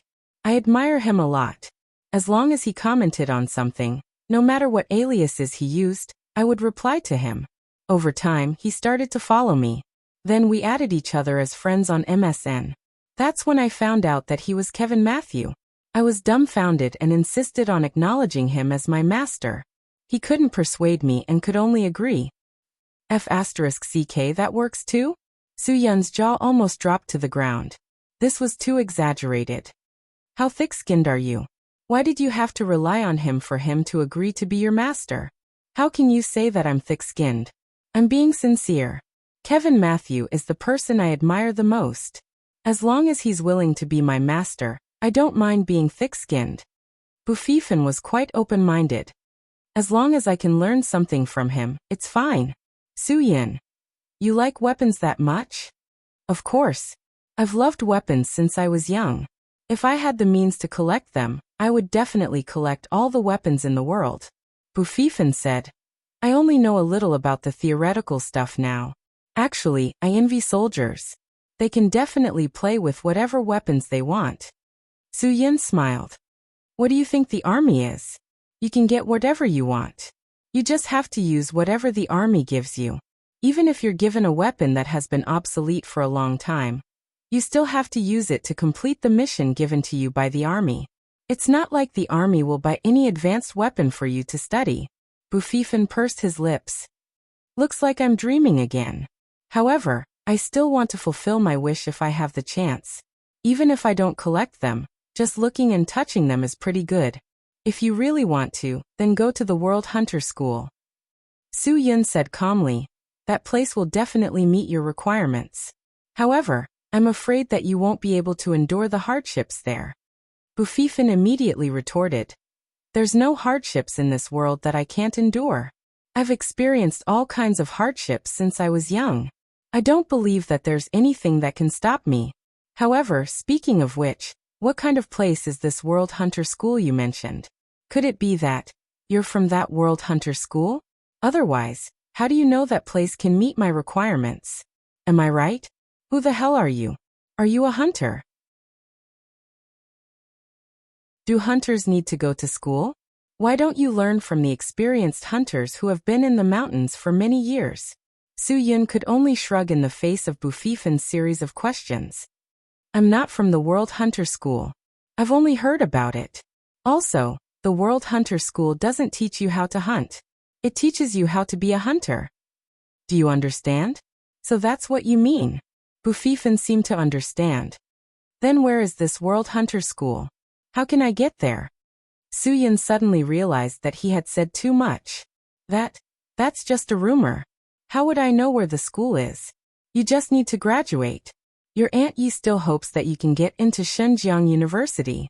Stop thinking about those made-up things and just do your job. Bufifin stopped talking. He looked out the window alone. No one knew what he was thinking. Suyun regretted saying those things. What if this guy really wanted to go to the World Hunter School? After all, the World Hunter School didn't train normal people. The high-intensity training was no less intense than the training of the Special Forces in the Dragon Brigade. After graduating from the World Hunter School, the names of the elites in high society and the underground world were like thunder to everyone's ears. However, the death rate of the World Hunter School was also higher than any other place. Normal Special Forces had a death rate quota every year. In other words, it was possible for people to die during the training. However, the death rate of the World Hunter School could be as high as 20%. It was a terrifying number. Even so, many people still wanted to prove themselves in the World Hunter School. Those who could graduate from the World Hunter School were no ordinary people. Those who could get the badge of the World Hunter School were the elites of the elites. Even if Bufifan had some foundation, Suyin didn't believe that he could survive the high-intensity training. Moreover, Bufifan didn't have any foundation. He was just a blank piece of paper. If he went to the World Hunter School, he would probably die. No matter what, the World Hunter School was profitable. As long as you were willing to pay, you could participate in the training regardless of your aptitude. However, the prerequisite was that the money wouldn't be refunded no matter if you died or quit. How many experts had squandered their money? There were many who quit after participating in a day's special training. What are you thinking about? Suyin could tell that Bufifan was fantasizing, so he interrupted his thoughts. We'll be at the hotel soon. Get ready to bring your things. Oh, by the way, you should have a meeting with the middle management of the hotel. Let them stay alert. If they don't want to do their jobs well, they can leave. Bufifan glanced at Suyin. I know that after Aunt Yi leaves, no one will be able to control them. But I can't really let them go. If they all leave, I'm afraid that the hotel won't be able to operate. Old Su, you're quite simple-minded sometimes. It's not that I'm simple-minded, but you have to understand that the earth will continue to operate without anyone, let alone your hotel. Suyin said. What does Huaxia lack the most? People. It's not easy to find a three-legged toad. There are plenty of people who know how to manage a hotel. To tell you the truth, Sister Shuang and I have a hotel in Hudong City. It's not as big as Xingkai, but it's between 3 and 4 stars. If you need people, I can transfer them over any time. Suyin surprised Bufifan. Really? If that's the case, that's great. I knew that they were bullying me, but I didn't dare to remove them. Hence, I could imagine that no matter what I said, they would at most deal with it. Anyway, in their eyes, I was just a little brat. They looked down on me. Old Su, if you have people, I hope you can transfer them over to help me. I'll double their salary. I'm telling the truth.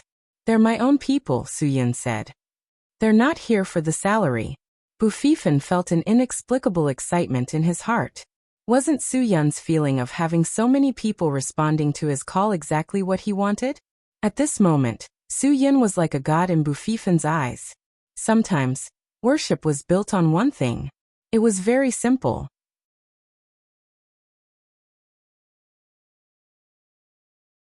Chapter 603.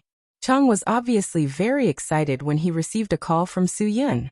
When Suyin explained the purpose of the call, he was even more excited. This was the wish of all their brothers in Hudong. Since Suyin left, in order to avoid trouble, the Hudong City Medicinal Cuisine Hotel had been transferred to other people. It was indeed a big blow to them. Now that they heard that Suyin had gotten a 5-star hotel in a first-tier city like Xinjiang, and asked them to go over to help, this news could be said to be good news from heaven. Chang completely couldn't suppress his excitement, and directly jumped up. Brother Yin, wait for me. I'll go inform the brothers right away and immediately go to Xinjiang to meet you. Be careful on the road. Also, find a trustworthy brother to look after all the chain medicinal cuisine restaurants in Hudong. After I've dealt with my own affairs, I'll take back the medicinal cuisine hotel and continue to operate it. I can't ruin the reputation of the ancestral medicinal cuisine of the Ruans. Suyin finally specifically reminded him that to carry forward the ancestral medicinal cuisine of the Ruan Qingshuang's life goal. Suyin would never give up her dream and goal just because she came to Xinjiang. No matter where he went, Suyin would never forget the ancestral medicinal cuisine of the Ruans in a corner. This was also the reason why he gathered the brothers in Hudong here. Brother, don't worry. I'll leave all this to Xiao Fei. His father's health isn't very good. He's the only son in the family and can't leave. I'll leave all the things in Hudong to him. This child is capable and responsible. More than half a year of training has trained him to be very strong. You can rest assured. Chang guaranteed.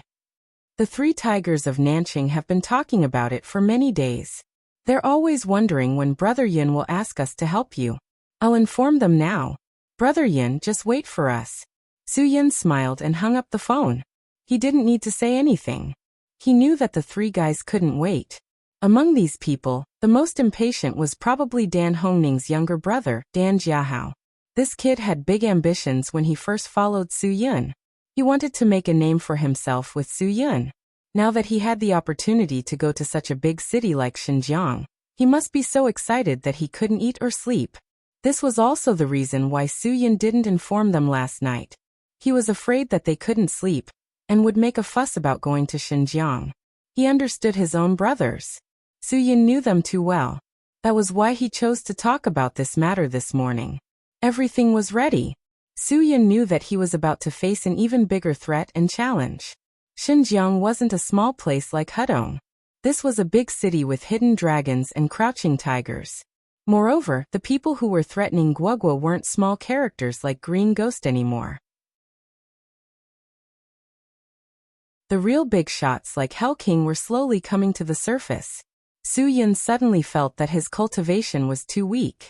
Only when he stepped into the ranks of super experts did he understand how weak he was. This world was too big. There were too many strong people and too many experts. Perhaps half a year ago, Su Yan still felt that he had reached the realm of super experts. But now, his way of thinking had completely changed. Not to mention that it was difficult for a super expert to protect the people he wanted to protect in this world. Even a Master Realm expert wouldn't have the same assurance. After all, above the Master Realm experts, there were still those profound World Realm experts. This world was too big. There was a mountain beyond a mountain, a sky beyond a sky. This simple logic would take many people a lifetime to understand. Su Yan always thought that he was a smart person. However, when he thought about some of his thoughts, he couldn't help but want to laugh. Some of his thoughts were too simple and childish. After everyone arrived at the office, Wan Qingshuang immediately called the housekeeping department to prepare a room. However, she didn't expect that the housekeeping department customer service would actually tell Wan Qingshuang that she wanted to ask the supervisor. Wan Qingshuang didn't make things difficult for her. She told her to call back after asking. However, after half an hour, Wan Qingshuang still didn't get any response. Looks like we've just moved in, and they're already trying to intimidate us. Guogua said seriously. She had more ideas than anyone else. Of course, she knew what was going on. It looked like the people in this hotel were still very unfriendly to her mother. If she had the chance, she would definitely give them a hard time. Let me do it. After saying that, Bufifan picked up the phone and called the housekeeping department again. The person who answered the phone was still the same housekeeping department customer service. Bufifan scolded fiercely. Pack your things immediately, go to the finance department to settle the bill, and get out. Boss Wan asked you to prepare a room, and you're so inefficient. You really don't want to work anymore. Obviously, the customer service employee on the other side of the phone was stunned. He asked doubtfully, "Who are you?" "I'm your boss," Bufifan said angrily. "The owner of this hotel. Do you understand?" "Bufifan. Yi Fala is my aunt. She directly transferred this hotel to me. What? Do you think I don't have the right to fire you?" Hearing that it was Bufifan, the customer service employee on the other side of the phone was shocked. Although he was only a 13-year-old child, the hotel was his. He had the power of life and death. Moreover, young people were impulsive and did not think too much before doing things. "I'm sorry, Boss Bu. I can't do anything about this. Manager Fong didn't reply to me. I've already asked." "Then let me ask you. Is my position higher or is Manager Fong's position higher?" Bufifan roared. "Do I need Manager Fong's permission to ask for a room? Is the hotel mine or Manager Fong's? You can't even figure this out. How can you still work in the housekeeping department?" "Of course it's your position, Boss Bu." The customer service employee was already frightened. "Of course you don't need Manager Fong's permission to ask for a room." Bufifan snorted heavily. "Then is Boss Ruan's position higher or Manager Fong's? Isn't the reason the same? She called to ask you to make arrangements. She didn't ask you to ask for instructions from Fong Xiaoxia. Ask Fong Xiaoxia to explain to me in the president's office.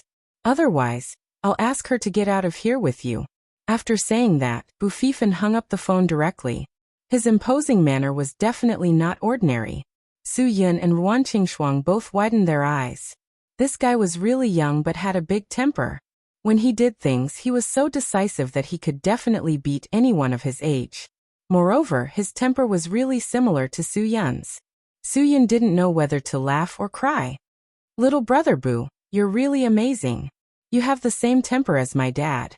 After Guogwa finished speaking, she glanced at Su-yun. If you're willing, I'm willing to share my dad with you. This way, we can both call him daddy. Haha, anyway we have similar temperaments. Guogwa's unintentional words made Bufifin's heart stir a little. However, for the sake of his face, he still shook his head. Old Su is only a dozen years older than me. I don't want to. Go. Absolutely not. Your dad is still your dad. No matter what, I'm still your brother. You can rest assured about that. Before they finished speaking, the housekeeping manager, Feng Xiaoxia, hurried to the CEO's office. She knocked on the door twice and directly pushed it open to enter.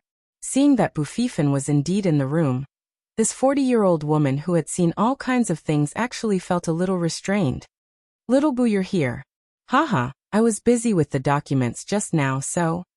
Manager Feng, you just started work and you're already so busy. Bufifin directly interrupted Feng Xiaoxia. Also, don't call me Little Boo. When Aunt Yi was here, you could call me that. But now just call me CEO Boo. You should know very well why I asked you to come here, right? CEO Boo. When Feng Xiaoxia first met Bufifin last year, she already knew that this guy was difficult to deal with. Now she really encountered a problem. Listen to me. Just now Bufifin didn't wait for Feng Xiaoxia to finish speaking and interrupted her every time. He didn't give her any face at all. Don't explain to me. If you want to explain to CEO Ruan. Since you're so busy, how can you come here in such a timely manner? Do you think your business is more important than CEO Ruan's? Feng Xiaoxia was speechless. She could only obediently shut up. Nowadays, each kid was more shrewd than the other and more difficult to deal with than the adults. She didn't mean to embarrass Ruan Qingshuang on purpose. It was just that all the middle-level managers knew that the new CEO had a good temper and was easy to negotiate with. So, she didn't care about what Ruan Qingshuang wanted to do on the phone. CEO Ruan, I'm sorry. I was really busy just now. Feng Xiaoxia could only pin her hope on Ruan Qingshuang. I also delayed your business because of the hotel work. Please don't take it to heart. If you have any orders now, I'll do it right away. Ruan Qingshuang didn't mean to blame Feng Xiaoxia. She just smiled slightly. Just when she was about to say that it was okay, she was interrupted by Guogwa. It seems that you all know my mother's temper. You think that my mother is easy to talk to no matter what. Guogwa said seriously like a little adult. Brother Boo, I think it's necessary to kill the chicken to warn the monkeys. Let others know that my mother is not easy to bully. Feng Xiaoxia stared at Guogwa, a little girl. She really wanted to ask whose family this child was. How could she speak so harshly? What did she mean by killing the chicken to warn the monkeys? Wasn't she calling her a chicken to her face? Not to mention that she was young. Even if Ruan Qingshuang said that to her, she would be angry. Isn't this child a bit too much? How can she be so rude at such a young age? Feng Xiaoxia pulled a long face and said with an unhappy look. Finally, Su-yun couldn't help but say, Manager Feng, this is my daughter. She's young and a bit naughty. Don't mind her. It's just that I feel that what she said just now is quite reasonable. It's time to kill the chicken to warn the monkeys. Feng Xiaoxia was very clear about what kind of person Su-yun was. Now that she heard Su-yun say that, her whole face changed. She stared with wide eyes, wanting to know what Su-yun was going to do. After all, he dared to fire Gong Shuiyan from the finance department, let alone her. She might really become the second Gong Shuiyan. Director Su, perhaps I've neglected my duty at work, but you can't fire me because I didn't arrange a room for you in time. This is unreasonable. Feng Xiaoxia said. Using this kind of reason to fire employees is too hegemonic. What will the other employees think? Have you considered it? Su-yun nodded. Manager Feng's words are very reasonable. However, I'm not talking about this matter. I want to ask Manager Feng why there are so many women coming in and out of our hotel rooms at night. I'm wondering if there's a mommy in our hotel who takes the lead in collecting introduction fees for them.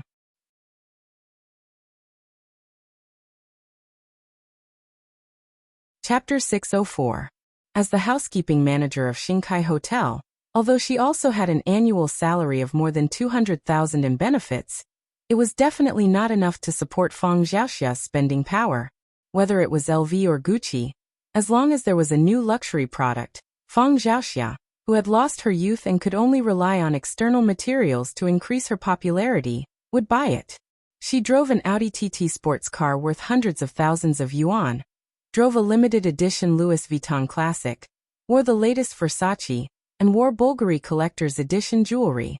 All of these were things that a person with an annual salary of 200,000 yuan could not afford.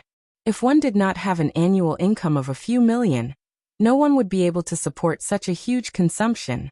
But Fang Xiaoxia could afford to drive, wear, and use them. Her husband was just an ordinary small section chief of a public institution. Perhaps in the past, he could accept a few supermarket shopping cards worth a few thousand every year.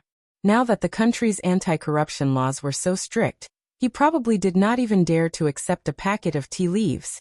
It could be said that Fang Xiaoxia was their family's main source of income, and Fang Xiaoxia's main income did not rely on a simple annual salary of 200,000. If that was the case, it would definitely be impossible to become a wealthy family in Xinjiang. A considerable amount of her income relied on those peripheral girls. Fang Xiaoxia was the housekeeping manager of Xinkai Hotel. Those who entered Xinkai Hotel were all rich people. The poor definitely could not afford to stay in a room that cost a few thousand per night. These rich people did not come out just to stay, but also for their physiological needs. Now Huaxia had a considerable number of peripheral girls. They all had the title of model, but they had nothing to do. These people became the target of the rich people, but there was no place to find them. Fang Xiaoxia provided them with the convenience of supply and demand. A considerable number of peripheral girls recognized Fang Xiaoxia as their godsister, and hoped that she would introduce guests to them. A considerable part of the reason why these guests came to Xinkai Hotel to stay was to let Fang Xiaoxia connect them with sources of goods. Therefore, over time, Fang Xiaoxia used Xinkai Hotel as a cover, and became the mother of those peripheral girls. Those peripheral girls at most went to car shows and game events during the day. At night, they would basically report to Fang Xiaoxia, and Fang Xiaoxia would arrange them according to the guests' requirements. The peripheral girls' fees were very high. It was normal for them to charge 10 to 20,000. Some high-quality ones could even charge 20 to 30,000 because they were different from chickens. They had the halo of models above their heads. Therefore, rich people were willing to pay for them. Fang Xiaoxia's way of managing these peripheral women was also very simple. They would be on call at any time, and would give her regular gynecological examination reports. Every time Fang Xiaoxia introduced her to these female guests, no matter how much the guests offered, these female guests would have to give Fang Xiaoxia 10% as the introduction fee. Fang Xiaoxia definitely wouldn't give less to these peripheral girls, because Fang Xiaoxia had too many resources in her hands, and none of the peripheral girls were willing to lose her protection. If there were a lot of customers, there would be many bosses who needed her help to contact the peripheral women. Fang Xiaoxia could call over more than a dozen peripheral women at the same time. In this way, Fang Xiaoxia could get tens of thousands of referral fees in one night. This was why Fang Xiaoxia was so rich. Fang Xiaoxia was very clear that once she left such a high-class place like Xinkai Hotel, those prostitutes would abandon her without hesitation. After all, Xinjiang was such a big city, there were many high-class hotels. By then she would no longer have so much hidden income. The reason was very simple. Fang Xiaoxia absolutely couldn't leave Xinkai Hotel. Xinkai Hotel was her money tree. Now that Su Yin suddenly mentioned this point, Fang Xiaoxia's mind suddenly went blank. There shouldn't be such a thing. When she said this sentence, Fang Xiaoxia didn't have much self-confidence. That feeling of fear made her very uncomfortable. Because the so-called mommy that Su Yin was talking about was herself. Manager Fang, now the whole world knows about the third-level anti-prostitution earthquake in Dongguan. Many experienced workers ran to the big city to fight with the peripheral women for a living. Su Yin. Of course, I'm just guessing. It's better if there isn't such a thing, but if there is, I think this matter should be investigated more or less. Fang Xiaoxia's eyes were in a trance. She said, President Su actually. Even if such a thing happened, it wouldn't be bad for the hotel. It would also drive the hotel's guest room department's profit. This kind of thing doesn't need to be investigated, right? Maybe other hotels have this kind of thing. If only our hotel put an end to this phenomenon, we might lose a lot of customers. Su Yun shrugged his shoulders. That's the reason, but I don't want our hotel to be a part of society's unhealthy practices. Dongguan has already cracked down on prostitution. Do you think it's still far away from nationwide? Xinjiang is such an important metropolis in Huaxia. I believe it will definitely be a model for the whole country. If Xingkai Hotel was closed down because of a few peripheral women, it would be a shame for all the employees in the hotel. Fang Xiaoxia nodded repeatedly. Yes, I will definitely pay attention to such behavior and try to put an end to it. I think it's better to forget about it. Bu Fifan suddenly said, since such a phenomenon exists, it means that Manager Fang didn't supervise well. Also, as the manager of the guest room department, you are the most suspicious. How about this? You go home and rest for a while. If we confirm that this matter has nothing to do with you, it won't be too late for you to come back. You can go to the finance office to settle your salary. Although Bu Fifan was young, he was very decisive. After all, Fang Xiaoxia was a middle-level manager who was in charge of the hotel's large guest room department. He didn't hesitate to fire her. Fang Xiaoxia felt as if her brain had been struck by lightning. She had never thought that she would be fired by a young boy. Su Yin smiled. Bu Fifan's personality was too similar to his. Just like when he fired Gong Shuiyan from the finance department yesterday, he did it without hesitation. The only difference between Bu Fifan and Su Yin was that the way he fired Fang Xiaoxia was more tactful. He didn't directly fire her. Guogua clapped her hands and applauded Bu Fifan's decision. Who asked this old woman to make things difficult for her mother? It was better to fire her. At least there would be one less thorn in Guogua's side. Ruan Qingshuang was perhaps the only person who didn't agree with this decision. Ever since Su Yin returned to Xinjiang, he fired the manager of the finance department yesterday, and the manager of the guest room department today. The speed of the layoffs was too fast. Moreover, they were all middle-level managers of important departments. She was worried that it would affect the hotel's operations. Fang Xiaoxia didn't say anything. She knew very well that it was useless to say more. Since the other party had already said so, she couldn't find any reason to force them to stay. Even if she could stay today, she would be fired sooner or later. She might as well take advantage of this time to find the next boss. She might even be able to use it. Soon, the guest room department's customer service arranged a room for them to rest. Ruan Qingshuang couldn't lift her spirits. Aren't you afraid that Xingkai Hotel's operations will be affected? Old Su said that no one on earth is the same. Bu Fifan said. It's because they were heartless in the first place. That's why we're not righteous. Aunt Shuang, you mustn't feel burdened. That's right. Guogua also added fuel to the fire. Mom, even I can see that those people are polite to you on the surface, but they're making things difficult for you behind your back. If we don't fire them, it'll be hard to relieve the hatred in my heart. Whenever I think of these people bullying you, I feel unhappy. Ruan Qingshuang looked at the two children and then looked at Su Yun. Su Yun, the children are immature. You should understand that if we do this now, it will definitely affect their work mood. I'm worried that the other middle-level managers in the hotel will have a knot in their hearts because of our decision in the past 2 days. Su Yun smiled slightly. Don't worry. They won't have so many problems. Knot in their hearts? Su Yun wanted to make them have a knot in their hearts. If they didn't have a knot in their hearts, wouldn't Su Yun's efforts be in vain? Now that the managers of the finance and guest room departments had been dealt with, the people in the other departments might finally be unable to sit still. When everyone went to their respective rooms to tidy up, Cho Yun began to supervise Guogua to finish her summer homework. Bu Fifan also turned on his computer immediately. Su Yun originally thought that this guy was going to play games and wanted to teach him what it meant to lose one's ambition to play games. Unexpectedly, Bu Fifan didn't play games. Instead, he opened a web page and began to search for some basic knowledge about hotel management. Seeing this scene, Suyin instantly felt very gratified. Bufifan's ambition was obvious to all. At least he didn't give up on himself and play games. Times were progressive. Every few years, a group of outstanding young people would emerge and laugh at the underworld.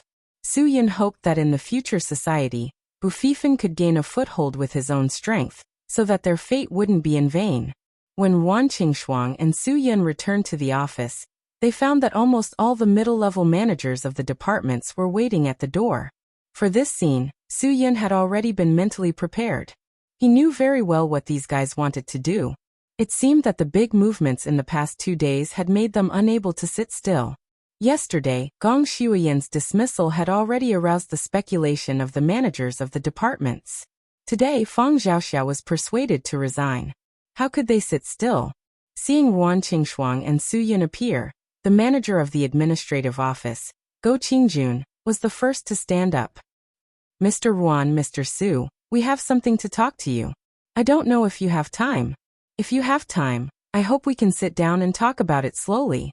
Seeing so many people, Yuan Qingshuang was somewhat at a loss. She knew that the continuous dismissal of Gong Shuiyan and Fang Xiaoxiao would arouse the dissatisfaction of the middle-level managers of the departments. It had the effect of punishing the chicken to warn the monkey, but what if they collectively jumped ship and forced her to abdicate? At that time, Xinkai Hotel would be in a mess. Suyin was still calm.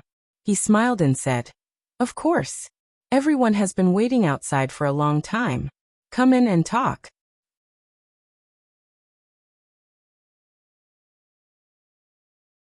Chapter 605. Suyin gestured for Yuan Qingshuang to sit in front of the desk. He stood behind her, giving her endless strength and support. Go Qingjuan's face was livid as he said to Yuan Qingshuang, "Ms. Yuan, I hope that you will think carefully before making any decision. Don't do anything irrational and impulsive. Ever since Ms. Yi took over Xinkai Hotel, our team has been working together for a long time. We are familiar with everyone's behavior, and we are used to working with each other. Now that you have made such a big change in personnel without asking for our feelings, how do you expect us to continue working for Xinkai?" As soon as Go Qingjuan's voice fell, Guyu from the Human Resources Department also spoke up. These two people were probably the best at arguing. "Manager Go is right, Ms. Yuan. We are a team. Of course, we hope that you will consider our feelings before making any decision. For example, it's really hard for us to accept that you fired Manager Fang and Manager Gong. What does it have to do with you that I fired them?" Yuan Qingshuang could still force herself to be calm. "You just need to do your job well. Manager Gong was fired because she falsified the company's accounts and used the company's money for financial investments to fill her own pockets. Xinkai can't keep such a person. Manager Fang was fired because I suspected that she used her position to organize mistresses to do some improper business with the hotel's guests. Xinkai Hotel is a legal place. I don't want such filthy things to happen in our hotel." Yao Shanshan, the marketing and sales manager, said helplessly, "Ms. Yuan, do you know what era it is now? It's normal for such things to happen in this era. Everyone wants to make money, but Manager Gong's method was wrong. But she didn't take a single cent of the company's money. As a financial director, it's already very good that she did this. Many financial directors now use their position to embezzle the company's funds. Compared to them, Manager Gong has done a good job. Also, it's not a big deal that Manager Fang is organizing prostitutes. Now all the big and small hotels have these things and services. Manager Fang is also helping the hotel to stabilize the customer base. This is also beneficial to the hotel, and it's also helping everyone earn more money. What's wrong with that?" Yao Shanshan was indeed in the marketing business. She was so eloquent that Yuan Qingshuang was stunned. She didn't know how to refute her. As a last resort, Yuan Qingshuang can only look at Suyin, hoping that Suyin can stand up to help her out. She really can't talk to these people. Those who can mix in society to this point are eloquent. Suyin smiled faintly. "Manager Yao, from what you're saying, as long as you can achieve your goal, you can do whatever it takes, right? If you want to promote the hotel's marketing, will you also do something against your will?" Yao Shanshan replied without hesitation. "Of course. Mr. Su, you haven't done marketing PR before. You don't understand our hard work. Of course, everyone is working hard for the performance. Our efforts are proportional to the hotel's benefits. We are also doing it for the performance so that we can get a higher salary. It's inevitable that we do things that are out of line. Su-yin nodded. That's right. Manager Yao, you can't avoid using some physical help. I believe you can understand prostitutes the most. But what I want to tell you is that Mr. Ruan can't tolerate sand in his eyes. Xinjiang is so big, and there will never be a shortage of customers. We can use our services and our advanced facilities to stand out among the many hotels. We don't have to use these improper methods to increase the hotel's occupancy rate. If the hotel relies on prostitutes to solve the problem of benefits, then how are we different from those places in Dongguan that sell dog meat under sheep's head? After a pause, Su-yin continued. The survival of the hotel is definitely not about having special services. If you don't even understand this, how did you get to be the marketing PR manager? Maybe Mr. Yi didn't discipline you before, but it's different now. If you want to work in Xinkai, you have to correct your attitude. Yao Shanshan was scolded by Su-yin to her face. She was so angry that she could not say a word. She dared to be angry but did not dare to say anything. She was the youngest among all the department heads. She did not want to be the first to speak. What right did Su-yin have to grab her and scold her? This was bullying. Mr. Su, maybe you're right. But society needs to be diversified now. Food and beverage manager Lu Mingwa said. If it weren't for Manager Yao's marketing and the prostitutes under Manager Fang, the hotel's income would be reduced. So I definitely don't object to some of their practices. This is all for the benefit of the hotel. Manager Lu, what you said is interesting, Su-yin said. Does a hotel's food and beverage culture rely on improper things to maintain? Then don't blame me for saying this. There are so many big hotels in Xinjiang. Every hotel's dishes are the same. They're all so-called high-end dishes, but none of them are truly unique. Have you ever thought about what's unique about Huaxia? Is it true that only Western food, French food, and Japanese food are considered high-end? Lu Mingguo regretted that he shouldn't have hit the muzzle of the gun. He didn't know how to answer Su-yun's words. That's the trend now. Other hotels are doing the same. If we insist on being unique, it's very likely that we'll fail. If you're afraid of failure, you'll never succeed, Su-yin said. And the reason you don't innovate isn't because you're afraid of failure. It's because you don't put your heart into thinking about what kind of things can satisfy people's consumption concepts and appetites. This is a complete dereliction of duty as a food and beverage manager. What else did Lu Mingguo dare to say? As soon as he opened his mouth, he was silenced. If he continued to speak, he would probably be fired. Their backbone was Go Qingjun. It seemed that they could only follow Go Qingjun's way.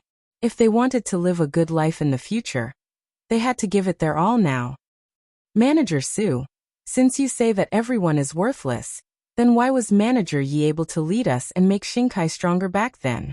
Why did we have to change for you after you came? Go Qingjun said. If that's what you think, then I can only apologize.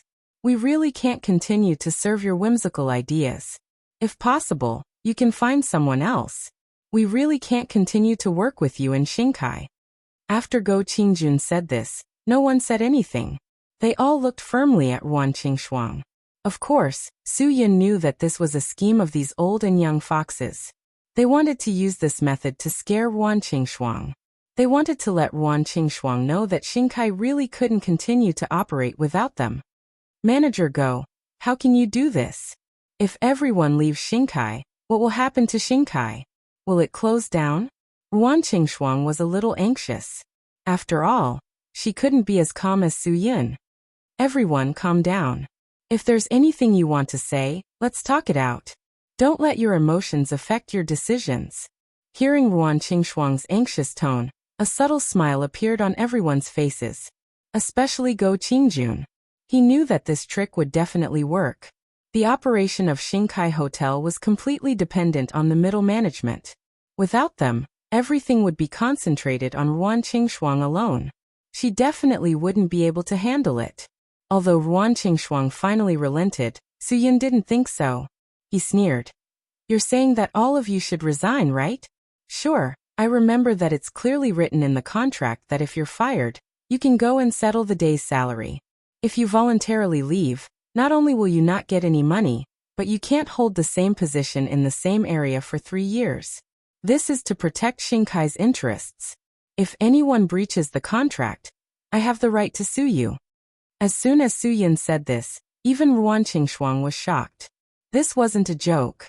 Everyone was fired? Wouldn't that mean that Shinkai didn't have a middle management framework? It was impossible for them to only rely on themselves to manage the other employees. Could it be that Su Yun was crazy?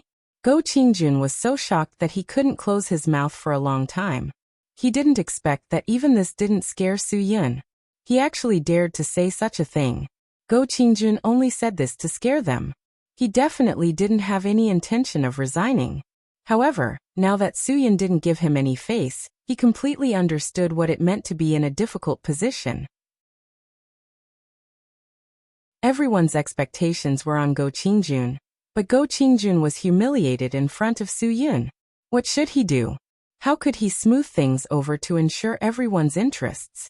At this time, the security department's section chief, Peng Yong, saw that the situation wasn't right. He immediately stood up and said to Su Yun, "Mr. Su, I think what you said makes sense. Now, no matter how I think about it, what you said makes sense. We should be like you." Su Yun smiled slightly and glanced at this fence-sitter. He thought that when Dan Jiahao arrived, he would definitely arrange this fence-sitter to stand on guard for 8 hours and feel the cold wind blowing on his bones. Section Chief Peng, go do your work. There's nothing else for you to do here.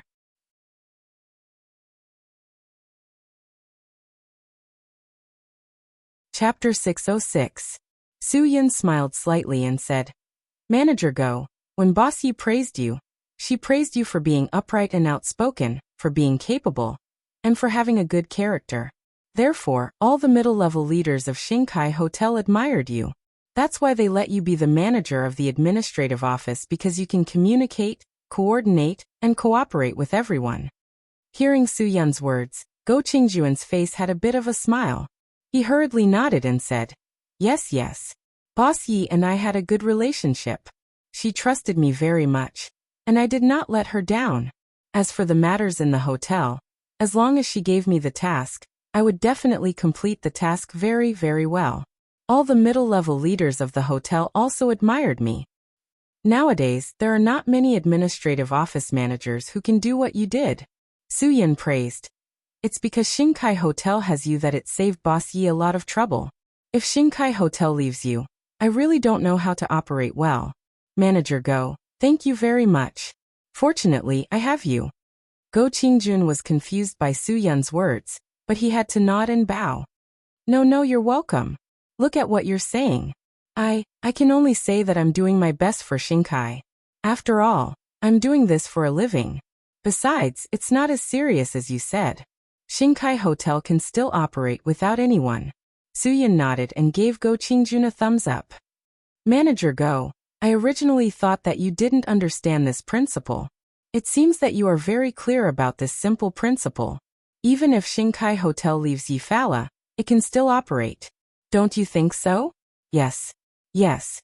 In the face of Su Yun's actions of giving a sweet date followed by a slap, Go Qingjun dared to be angry but did not dare to say anything. He was very clear about what Su Yun wanted to say. Perhaps there is a type of boss who wishes to have someone like you in his team, which can save him a lot of trouble. But perhaps there is another type of boss who doesn't wish to have someone like you in his team. This will threaten the boss's position. Su Yun said lightly, Yifala is the first type of boss because she has other more important things to do personally. Manager Go, what do you think Mr. Ruan and I are? The forced smile on Go Qingjuan's face had already disappeared. He didn't say anything else. If he did, it would only hurt his own pride. Ruan Qingshuang knew what Su Yun meant. Now, Ruan Qingshuang also understood Su Yun's real intention. He was not going to let these people have an easy time. Most of the time, Ruan Qingshui thought that kindness and benevolence could change most people, but now it seemed that this was not the case. Kindness and benevolence could only make some people worse. Only threats could make them submit obediently. Manager Go, I won't say anything more. I believe in your ability to work. You can continue to be the manager of the administrative office. Perhaps I will arrange an assistant for you tomorrow. I hope he can help you. Su-yun smiled slightly and told Go Qingjun with his eyes that this was the last chance he was giving him. Also, I hope you can tell Manager Gu in the Human Resources Department that I will arrange an assistant for all of them. This way, they can work better together. Go Qingjuan's expression had just eased, but after hearing Su-yun's words, he became uneasy again. How was this arranging for an assistant? It was simply arranging for his own spies to be around them, and he even said it so openly. It seemed that his good days were completely over. If there is nothing else, you can leave. Su-yun finished and ordered him to leave. Go Qingjun stood up as if he had lost his soul. He turned and left the president's office in a daze. At this moment, his thoughts were completely messed up. Go Qingjun, who had always been confident in doing things, realized for the first time that he was nothing in front of such a young man. After Go Qingjun left, Ruan Qingshuang pulled Su-yun in surprise. Where are you going to find so many people to be their assistants? Even if you go to a job fair, you can't just let them come to work tomorrow. What should we do? Su-yun looked up at the ceiling and revealed a sinister smile. Do we still need to recruit? It's not like we haven't opened a hotel in Hudong before. We have so many brothers under us. Any one of them can replace their position. Moreover, they should be ready to go now. We will prepare in the afternoon and hold a welcoming party for them. Ruan Qingshuang exclaimed in surprise. Are you kidding me? You mean Chang and the others are coming? Yes, they are already on their way. Su-yun said. I can only let you continue to manage Xingkai Hotel without worry if they come. Otherwise, I won't even know that you've been bullied so badly by those old foxes in the workplace. Ruan Qingshuang blushed slightly. Actually, it's not that. It's normal for them to be a little uncomfortable with my sudden appearance. Maybe they will get better after some time. You don't have to make such a big fuss and call Chang and the others over, right? I didn't force them to come. They have always wanted me to bring them to the big cities to work. They also said many times that they want to go to Jibei. Now that I have thrown them to Xinjiang, wouldn't it be settled in one step? Su-yun said casually. Even a fierce dragon needs help. We have just arrived in Xinjiang and haven't settled down yet. There might be a lot of trouble ahead. It's just that it's almost Chinese New Year, and Yi Fala was caught at this juncture. Xinjiang's local bullies are all hibernating. Perhaps Ruan Qingshuang did not quite understand these words, but one thing was certain. If Su-yun could think of this, he knew that Shen River was not a peaceful place. Other than having to face Guogua, whether they could survive in Xinjiang was also a big challenge. There wasn't any trouble now, but it would be interesting when trouble really came. Why didn't you tell me in advance that they were coming over? Ruan Qingshuang shook her head helplessly. Then I will quickly arrange a place for them to stay. There's no need for that. They don't need to stay in a hotel. I will arrange it for them. Su-yun had other arrangements. They were here to work, not to enjoy.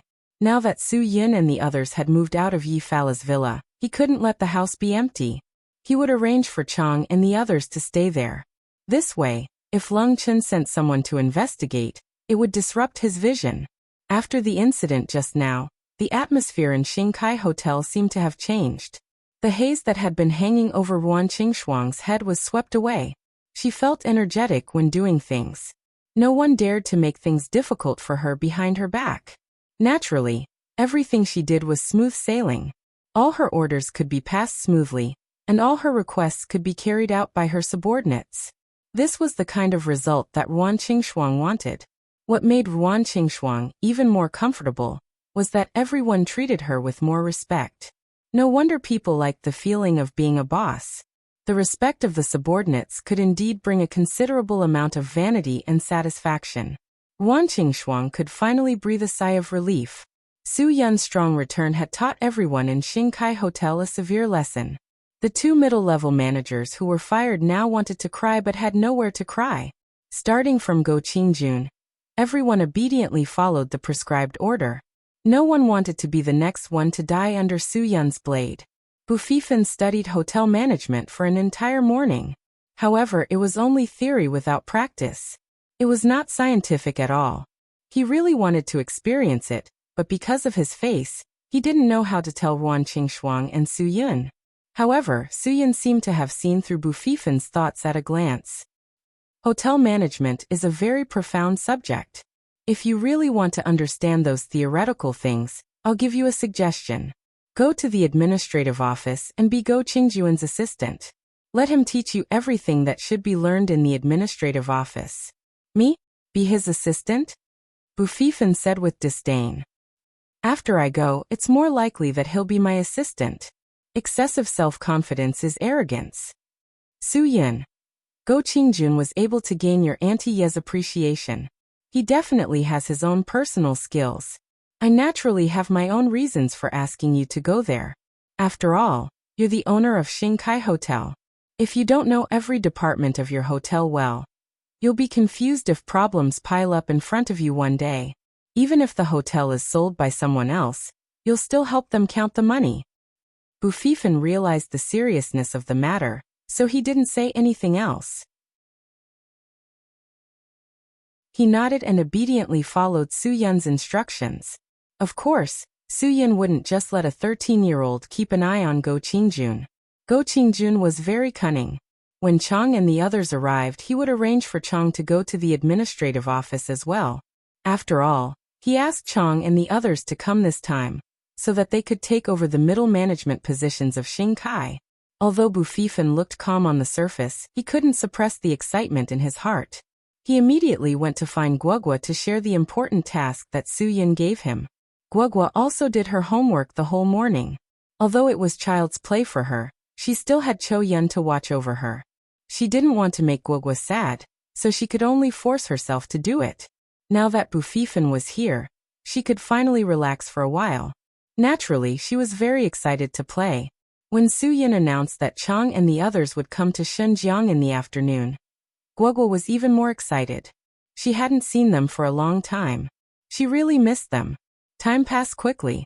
After lunch and a simple rest, it was soon past 4 in the afternoon. Su Yun was just about to call Chang and ask where they were when his phone rang. It was Chang calling. It seemed that they had arrived. When Su Yun picked up the phone, Chang shouted anxiously, "Brother! We are at the entrance of Xingkai Hotel. I said that we are your brothers, but the security guard didn't let us in. He even said that we were Ting. Give the phone to him." Su Yun hadn't heard Chang's voice for a long time. He felt that it was very familiar. "I'll tell him. I'll see who dares to stop my brothers from entering our hotel." Chang swallowed a mouthful of saliva. Awesome. Brother Yin was indeed Brother Yin. It had only been a few days since they left Hudong for Xinjiang, and they had already built such a 5-star hotel. They were really left in the dust. Chang Zi threw the phone in his hand to the security captain, Peng Yong, at the door. "Big Brother Yin wants you to answer the phone."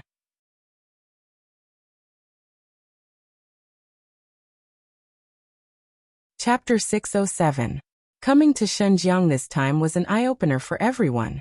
Chang really didn't dare to imagine that Su Yun could really bring them out of Hudong and into Xinjiang, an internationally famous metropolis. If Huaxia's Yanjing was America's Washington, then Xinjiang could definitely be called Los Angeles. Half a year ago, the most he could do was collect protection fees from the street vendors in Wenhui district of Hudong City. He didn't even dare to imagine that one day he could come to such a big city and mingle with the upper class. Not to mention Chang, even Lu Feng, who was the most knowledgeable of the 3 tigers of Nanchang, was so shocked that he swallowed a few mouthfuls of saliva. The underground parking lot of Xingkai Hotel was bigger than the entire courtyard of Hudong Medicinal Cuisine Hotel. After they got out of the car, all of them sighed. However, because of the security captain Peng Yong beside them, they were afraid of being laughed at, so they didn't show it. Other than Chang and Lu Feng, there were also Dan Hongning, Kong Zhong Shanzi, Dan Jiahao and Lu Wenyi. These were all names that Su Yun personally picked. Of course, Chang had to bring them all. As long as the original team was there, they would definitely be able to handle all the work in Xingkai Hotel. The elevator is here. Mr. Su and Mr. Ruan are now in the president's office on the 6th floor. Bosses, please. Peng Yong pressed the elevator button. It seemed that he wanted to personally send them upstairs. Dan Jiahao said bluntly, "You go do your work. Security guards have their duties. You can't leave your post without permission. If you leave your post, then you're neglecting your duties. We can go find them ourselves. You don't have to worry about it. Thank you." Yes. I'll go back to my post now." If it was a normal day, Peng Yong would have been angry if such a kid talked back to him. However, he didn't dare to do so now because these people were Su Yun's people. Peng Yong didn't know why, but he had an inexplicable bad feeling in his heart. He couldn't tell what it was. After watching them get into the elevator and leave, Peng Yong came to a realization. It seemed like Su Yun was determined to deal with the management team of Xinkai Hotel. Could it be that this group of people came to Xinjiang to suppress them? Peng Yong looked at the cars with Jiangbei license plates in front of him. Audi A6, Jeep Wrangler, Land Rover Strider 2, and Audi Q5. Although they were all high-end cars, they were not luxury cars. At least, they could not be compared with the Porsche Cayenne and Jeep Grand Cherokee next to them. Who were these people? Where did they come from? Peng Yong couldn't figure it out no matter how hard he thought about it. However, one thing he was sure of now was that this time, the middle management of the entire Xinkai Hotel would probably have a big change of blood. Fortunately, when he was in the office today, he acted according to the wind and jumped out in time. Otherwise, he was afraid that the consequences would be very serious. Thinking of this, Peng Yong felt a lot better. After all, he was just a security guard. Even if Su Yun and Ruan Qingshuang wanted to change Xinkai's personnel, the security department wouldn't be affected. After all, they were just gatekeepers. They didn't participate in any of the hotel's internal management work. There was no need for that. Kid, you did well just now. You are quite clear about the responsibilities of a security guard. It seems that Brother Yun asked you to come here to let you manage the security department well. Ha ha ha. Dan Hongning laughed and said to his younger brother, "What do you know? I just gave a little guidance. Brother, don't look down on people. I can guarantee that Brother Yun will definitely not just let me be the security captain when I come to Shenzhen this time. I have matured for so long. He will definitely give me a more awesome position." Dan Jiahao said confidently, "Gold will always shine." Lu Feng was quite satisfied with his future brother-in-law. "That's right, gold will always shine. I really didn't know that you were a fine horse before. Brother Yin is really your talent. When you become successful in the future, you must not forget Brother Yin. Even if I forget my own brother, I will never forget Brother Yin." Dan Jiahao's admiration for Su Yin couldn't be described in a few words. LV Winnie and Shanzi smiled at the side but didn't say anything. Kong Zhong gave a thumbs up. "If I had a younger brother like you, I will definitely discuss with my mother directly and ask if I can return the goods." His words caused everyone to burst into laughter, and the elevator soon arrived at the 6th floor. As soon as the elevator door opened, everyone was shocked by Guogua's greeting of welcome. They didn't expect Su Yun and Ruan Qingshuang to personally welcome them at the elevator door. They were really flattered that Guogua, this little ancestor, personally came to be their hostess. The brothers hadn't seen Su Yun for a long time. Their faces were full of excitement, especially Chong. He couldn't control his emotions and gave Su Yun a hug. "How have you been recently?" "It's a lot better. The addiction may not disappear so quickly, but as long as you persist, there will be no problem." Su Yun smiled slightly. Chong knew what he meant. Chong nodded. "Brother, you can rest assured. Even if I choose to die, I will never touch that thing again. A mistake is made once. As long as it can be corrected, it's not a mistake. If I don't change, then I am not worthy to be your brother.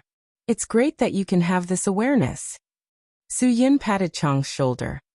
"I will definitely rest assured because I know that my brother is a man of his words. As long as you can say so, you can definitely do it." Ruan Qingshuang saw that it was getting late. She hurriedly greeted everyone. "It must be hard to travel all the way. Let's go and eat. The food is already prepared." "Sister Shuang, when you say that, our stomachs are really a little growling. We only cared about the journey and didn't eat lunch." Dan Hongning smiled. Lu Feng laughed. "You are useless. You want to save your stomach to eat at a 5-star hotel. You have lived for so many years, but you haven't eaten at a 5-star hotel in Xinjiang, right? Brother Yun asked us to come here to broaden our horizons. Eat as much as you want. You don't have to pay the bill. Huh. I didn't ask you to come here just to eat. Su Yin joked. In a while, give some suggestions about how to develop the hotel. Whoever can't say anything will pay the bill. Kong Zhong smiled helplessly. My language has been poor since I was in elementary school. It seems that I have to pay for this meal. Fortunately, I brought enough money. Otherwise, I would have to sell myself to wash dishes to pay my debts. The group of people chatted and laughed as they walked towards the F&B department. Bufifin's footsteps were a little hesitant. Seeing so many people chatting and laughing, he felt like an outsider. To be honest, he didn't want to go. It wasn't that he had stage fright, but that he wasn't in the mood to eat with strangers. Just as Bufifin was hesitating, Guogua came over and grabbed his arm. Brother Bu, what are you thinking about? Hee. I guess you don't want to eat with us, right? Bufifin nodded. He had nothing to hide in front of Guogua. Although Guogua was much younger than him, compared to others, he still felt that Guogua was his peer. I don't know them. I can't get a word in when they talk. So I really don't want to go. You're afraid that no one will chat with you during the meal, right? Don't worry, I'll be there. No one will chat with me. The two of us will chat. Guogua patted her chest and promised Bufifin. I won't let you be alone. Bufifin knew that Guogua meant well, so he didn't refuse. He nodded and walked behind the crowd with Guogua. He could see that Guogua had a high status in the eyes of this group of people. She was definitely a treasure, a little ancestor that he couldn't afford to offend. Based on this, he could be sure that these people respected Su Yun. When Lu Minghua, the manager of the F&B department, received a call from Ruan Qingshuang, saying that she had to prepare a sumptuous meal to welcome her friends, he basically did not idle around. Almost every dish was discussed with the chefs in the kitchen. He had to prove his value. Otherwise, he was likely to be fired at any time like Feng Zhaoxia and Gong Shuiyan. As the manager of the F&B department, he needed to sign any purchase of food raw materials. Every year, the small gifts given to him by the suppliers exceeded his annual salary at Xingkai Hotel. Moreover, his home was never short of tasting food, from sea cucumbers to shark fins to tomatoes and carrots. Every day, people would send food to his home. Not only did Lu Minggua's wife not need to go to the supermarket to buy ingredients, but his parents, his mother-in-law, his sister-in-law, and his aunts didn't even need to go to the supermarket to buy ingredients. If he left Xingkai Hotel, he wouldn't be able to become a manager or supervisor directly. These benefits would be gone. What he would lose was not only his annual salary, but the hidden income and benefits would be the biggest loss. This was the reason why he was so careful in preparing this meal. Finally, Lu Minghua ushered in the biggest test of his life. When Ruan Qingshuang and Su Yin came to the F&B department with a group of people, he almost walked on thin ice with every step. Mr. Su, Mr. Ruan, you are here. Haha, these are our friends from afar, right? Come in, come in. The room is ready, and the temperature of the air conditioner is adjusted to the most comfortable. Please come in. TSK, look at the service. Dan Jiahao couldn't help but praise 32 times. A 5-star hotel in a big city is really different.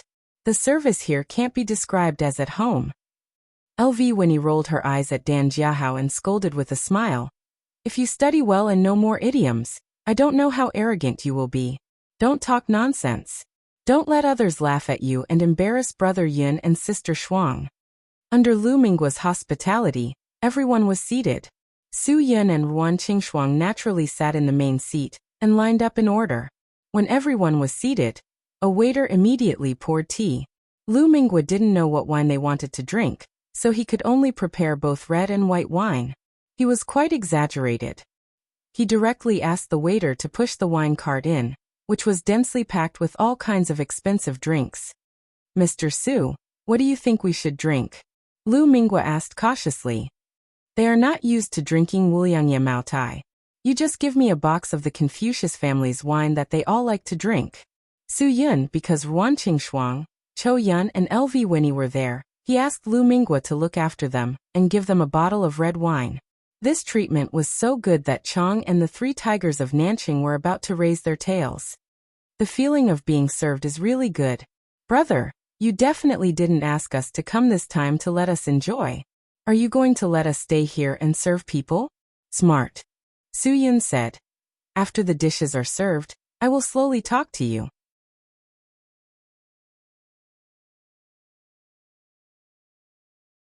Chapter 608.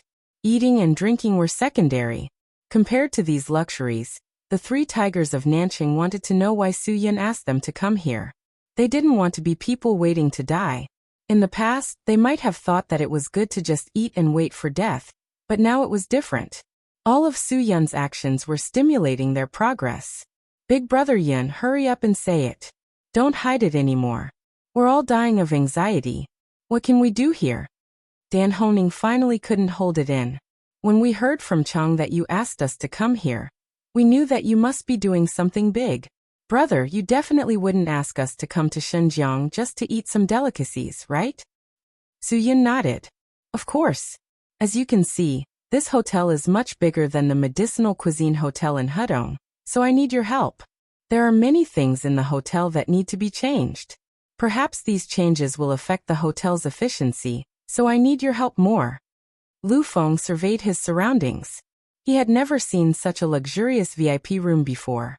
Big brother Yin, the only person I, Lu Feng, admire in my entire life is you. However, you have truly shocked me. How did you get such a big hotel? This is Shenzhen. You are simply scaring us. A hotel of this level in this part of the city is worth at least a few billion. Su Yun had no objection to Lu Feng's estimation. He shook his head and said, the hotel is not mine. Don't misunderstand.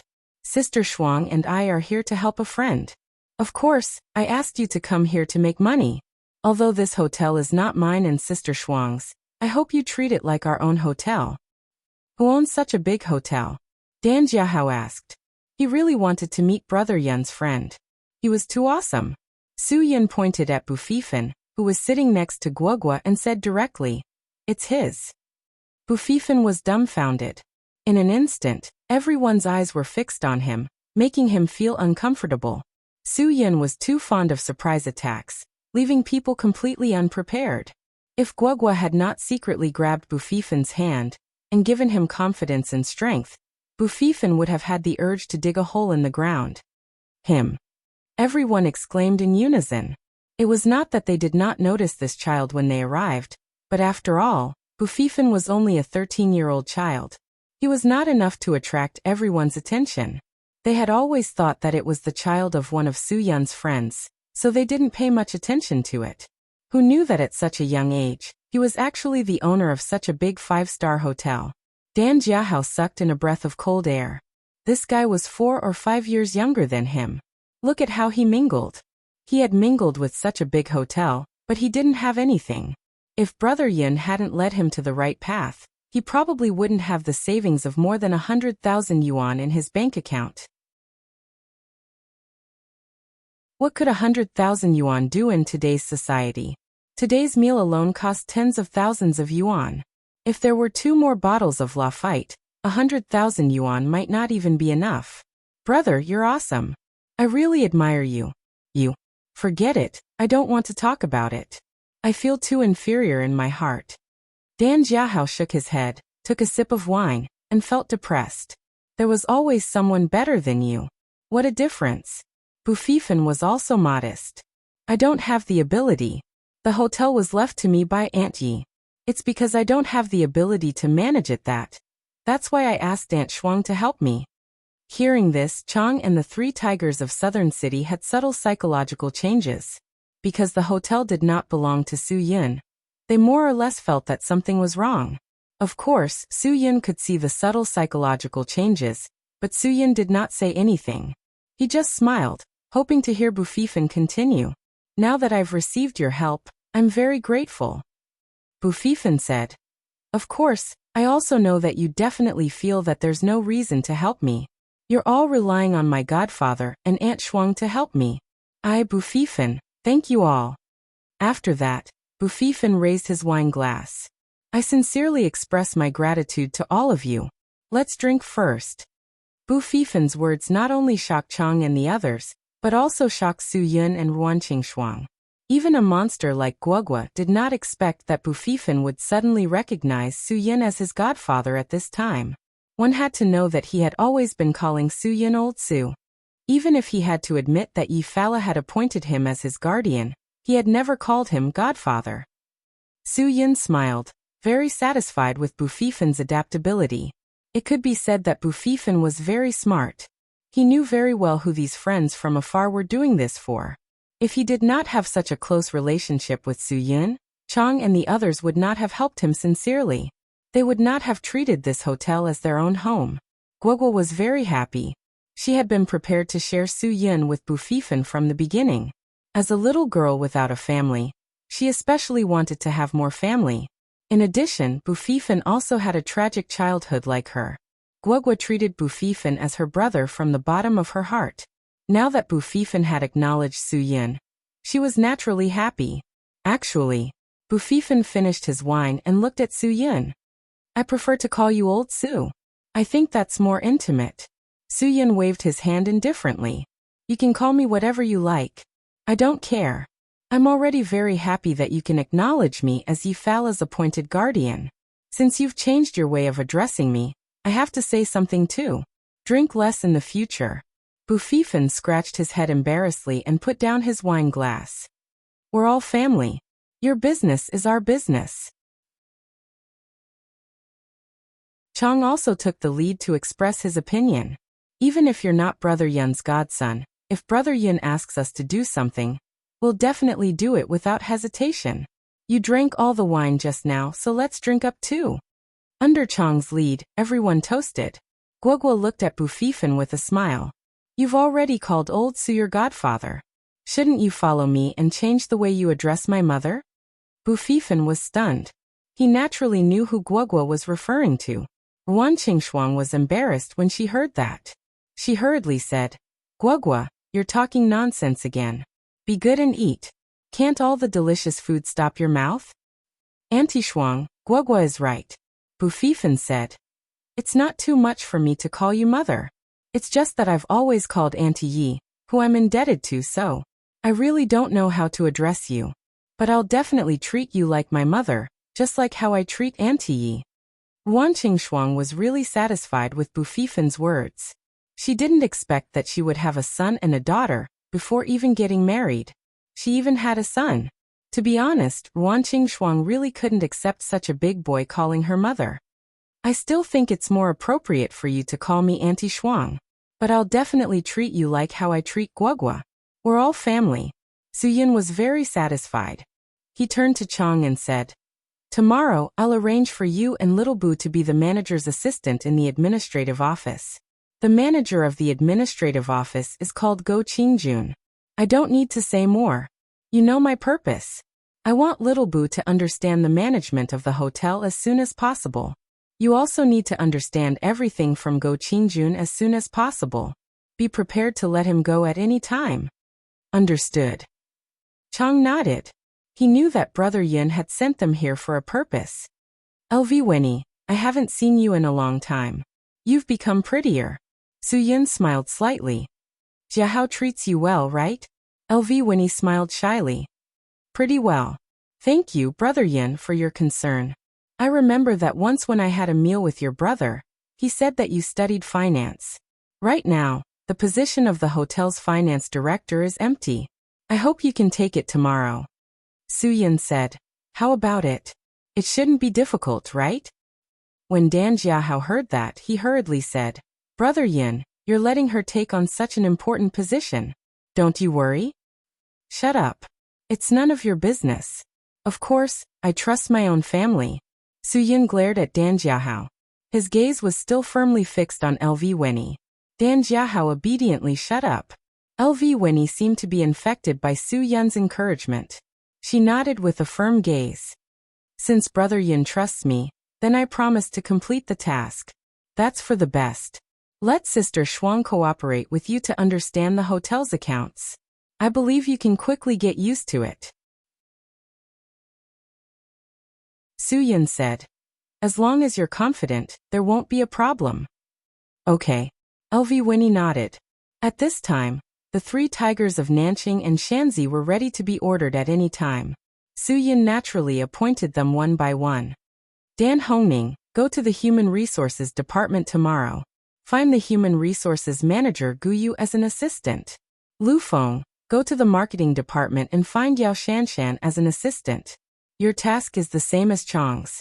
Familiarize yourself with the business as soon as possible and kick them out. Yes. The 2 nodded. Kong Zhong, the housekeeping manager's position is empty right now.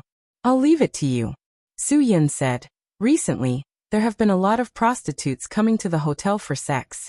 If you catch them, deal with them as you see fit. As long as you don't make a big deal out of it, you can deal with them however you want. Show them what you're made of. Tell them to get lost. The nationwide anti-prostitution campaign is imperative. I hope Xingkai won't get into trouble when the time comes. We have to prepare for a rainy day. Kong Zhong nodded. No problem. I'll definitely complete the task. Shanxi, what do you think of today's meal?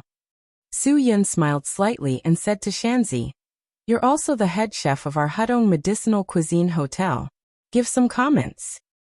This chef is definitely at the level of a master, but it's too extravagant. The country has always advocated frugality. Shanxi said, I feel that the nutritional value of these things is not as high as medicinal cuisine. But the price is really not cheap. Su Yun said. Now all the star hotels use these delicacies as the cornerstone of their stores. So I want something special. Starting tomorrow, you'll be in the F&B department. You'll work with Lu Minghua. At the same time, promote the medicinal cuisine as the specialty of Xingkai Hotel, and distinguish it from the other hotels. As long as our medicinal cuisine is delicious, I believe that we'll definitely stand out among the other high-end hotels with delicacies. Shanxi grinned. That's definitely not a problem. Dan Jiahao finally couldn't sit still. Brother Yin, everyone has their jobs. What about me? What do I do? Don't tell me I'll be the driver? Of course you have a job too. From now on, you'll be the manager of the hotel's logistics department. You'll be in charge of all the logistics and security work. You'll start tomorrow. Su Yun said. Oh right, remember to arrange for Peng Yong of the security team to be on the night shift for a few more days. I'm relieved to leave it to you. Dan Jiahao's face finally revealed a smile. He was also a manager.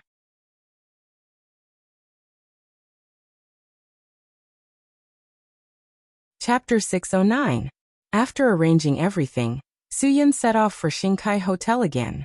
When he drove to the entrance of the hotel, he saw a familiar yet unfamiliar figure. To be honest, Su Yun really didn't think that this guy would dare to appear in front of him again. One had to know that Su Yun had almost killed him because of the loss of his brother during that mission. It was also after that incident that this guy never dared to appear in front of Su Yun again. Now that he was able to stand in front of Su Yun again, he must have mustered up a lot of courage. And he also used what happened to Guogua yesterday to prove that he was definitely not a charlatan. Gu Zueran, known as the Oracle, knew everything from astronomy to geography, and could predict all kinds of possible events and dangers through the stars. All along, Su Yun had a good relationship with him, because Gu Zueran was also the junior of Zhang Taisui and Wang Yi. Because Gu Zueran was older than Su Yun by more than 10 years, for many years, Su Yun called him brother. He also helped Su Yun predict many times.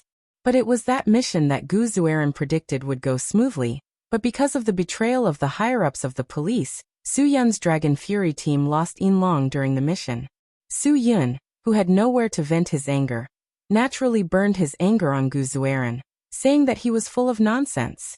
Since it would go smoothly, why would he lose Yin Long? And he even tried to kill Gu Zueran. Fortunately, he was stopped in time. Otherwise Gu Zueran would be playing chess with the King of Hell right now. After that incident, Gu Zueran never appeared in front of Su Yun again. He was originally a wanderer, and this time he appeared in front of Su Yun to prove to Su Yun that Yin Long's death had nothing to do with him, and that he definitely didn't talk nonsense that time. Why are you here? Su Yun said indifferently. The smog is so bad now you can't see any stars, so you might as well stop fortune-telling and change your profession. After a long time, Su Yun's hatred for Gu Zueran was gone, and he knew very well that he had no reason to hate Gu Zueran. Gu Zueran couldn't predict that Yinlong's death in that mission had nothing to do with him. Gu Zueran saw that Su Yun was still so indifferent, and his expression was quite helpless. Looks like I didn't ask Lin Gu to remind you for nothing.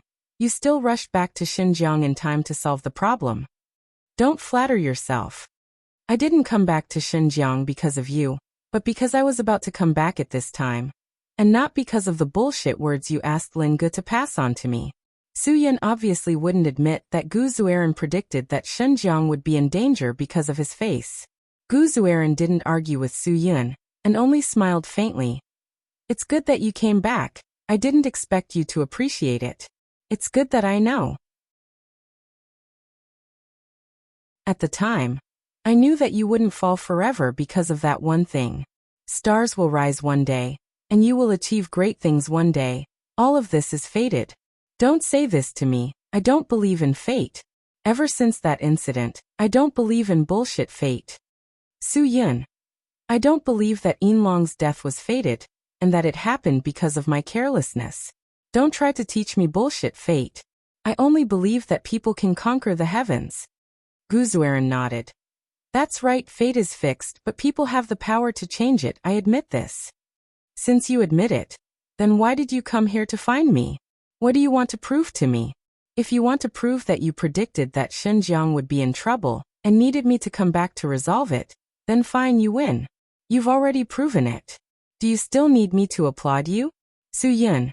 If that's the case, I can satisfy you. I'm not here to prove anything. I just feel like I owe you.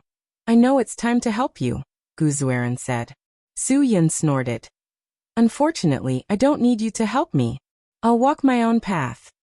Su Yun, for so many years, I've respected Zhang Taisui like a father, and I've treated you like a brother, Gu Zueran said. Although we're not close, I promise Zhang Taisui that no matter what, when you're in trouble, I'll stand up and help you. I'll do what I promised Zhang Taisui, whether you understand or not. Then what do you want? Su Yun. You promised, but I didn't say I needed it. Gu Zueran stopped arguing. I'll leave after saying a few words, believe me, you need to know. If you have something to say, then say it. I don't have time to waste with you. Su Yun. Also say what you want, it's my business whether I listen or not. Don't talk nonsense with me. Su Yun's indifference seemed to irritate Gu Zueran. He didn't expect his kindness to be treated like this. Fine, I won't ask for your forgiveness. I just want to tell you that it's not time for you to face the threat from Southeast Asia and Xinjiang. But the threat in Qingdao is already in front of you. If you don't want to lose the important people around you, don't be shy. The woman who loves you needs you, otherwise her state of mind will not be able to break through the bottleneck and support the progress of cultivation. And she will die. Whether that white-lipped bamboo snake lives or dies, it's up to you. Su Yun's mind went blank. Gu Zueran did have some skills. No matter how Su Yun denied it, it couldn't be changed. I've said it very clearly. I can't figure out who needs your help. But I think you already know it in your heart at this moment. Gu Zueran said. That's all I can help you with. I just don't want you to fall to the bottom of your life because of losing your loved ones. I know you're still disgusted with me because of what happened to the silver dragon. And I know you'll never forgive me. But I've done what I should do, so I have a clear conscience. After saying this, Gu Zueran's figure directly disappeared into the night. He didn't expect to get Su Yun's forgiveness, nor did he expect Su Yun to give him a hug and call him elder brother. Su Yun didn't come back to his senses for a long time. Gu Zueran's words made Su Yun's heart full of waves. He knew that the threat from Southeast Asia Gu Zueran mentioned was Lung Chun on Pluto Island, and the person he needed to save on Qingdao Island was Zhuo Meiyan. Gu Zueran revealed so many secrets of heaven to him. Wasn't he afraid of being punished by heaven? Su Yun didn't know that Gu Zueran was a real fortune teller. Every time he revealed secrets of heaven, he would be punished accordingly. Even Gu Zueran himself had said that he would never calculate again, because he knew that if he revealed secrets of heaven again, he would soon be punished by heaven. But now Gu Zueran had said so much to Su Yun.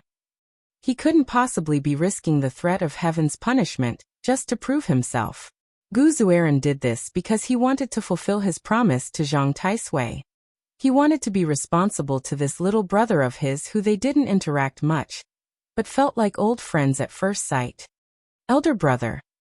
Thank you. Su Yun finally said these words when Gu Zueran's figure completely disappeared. He didn't know if he would have a chance to see Gu Zueran again, but he swore that if he saw him again, he wouldn't say those hurtful words again. He would definitely call him elder brother, drink a cup of wine with him, and play a game of chess. Gu Zueran, who had walked far away, suddenly stopped. He looked up at the misty night sky. Two rays of starlight crossed each other. A rare smile appeared on Gu Zueran's face. He didn't ask for anything. As long as Su Yun could forgive him and understand his good intentions, he was satisfied. Old man Zhang, I will definitely do what I promised you. I will protect that kid until the last moment. Gu Zueran looked at the sky and muttered to himself. But I'm afraid that I don't have much time left. Haha, actually, after living for nearly 50 years, I really don't have any regrets. Set up the chessboard and wait for me. Haha. When I come find you, let's have a good game of chess. Returning to the hotel room, Su Yun's heart was filled with self-blame. There were some words that he didn't know how to say. It was very uncomfortable to keep them bottled up in his heart. Ruan Qingshuang seemed to see that something wasn't right with Su Yun. She asked in a low voice, "Did something happen? Weren't you fine just now?" Su Yun smiled and shook his head. "Nothing, I just feel that I've been too tired recently. I haven't had time to accompany you in Guogua. I feel very sorry for you too. If you don't want to say it, I won't force you." Ruan Qingshuang could see that Su Yun's smile was forced. He was avoiding her question. If you're tired, go take a hot bath. I'll give you a massage later. I learned a few things from the Chinese medicine master in the hotel's massage club.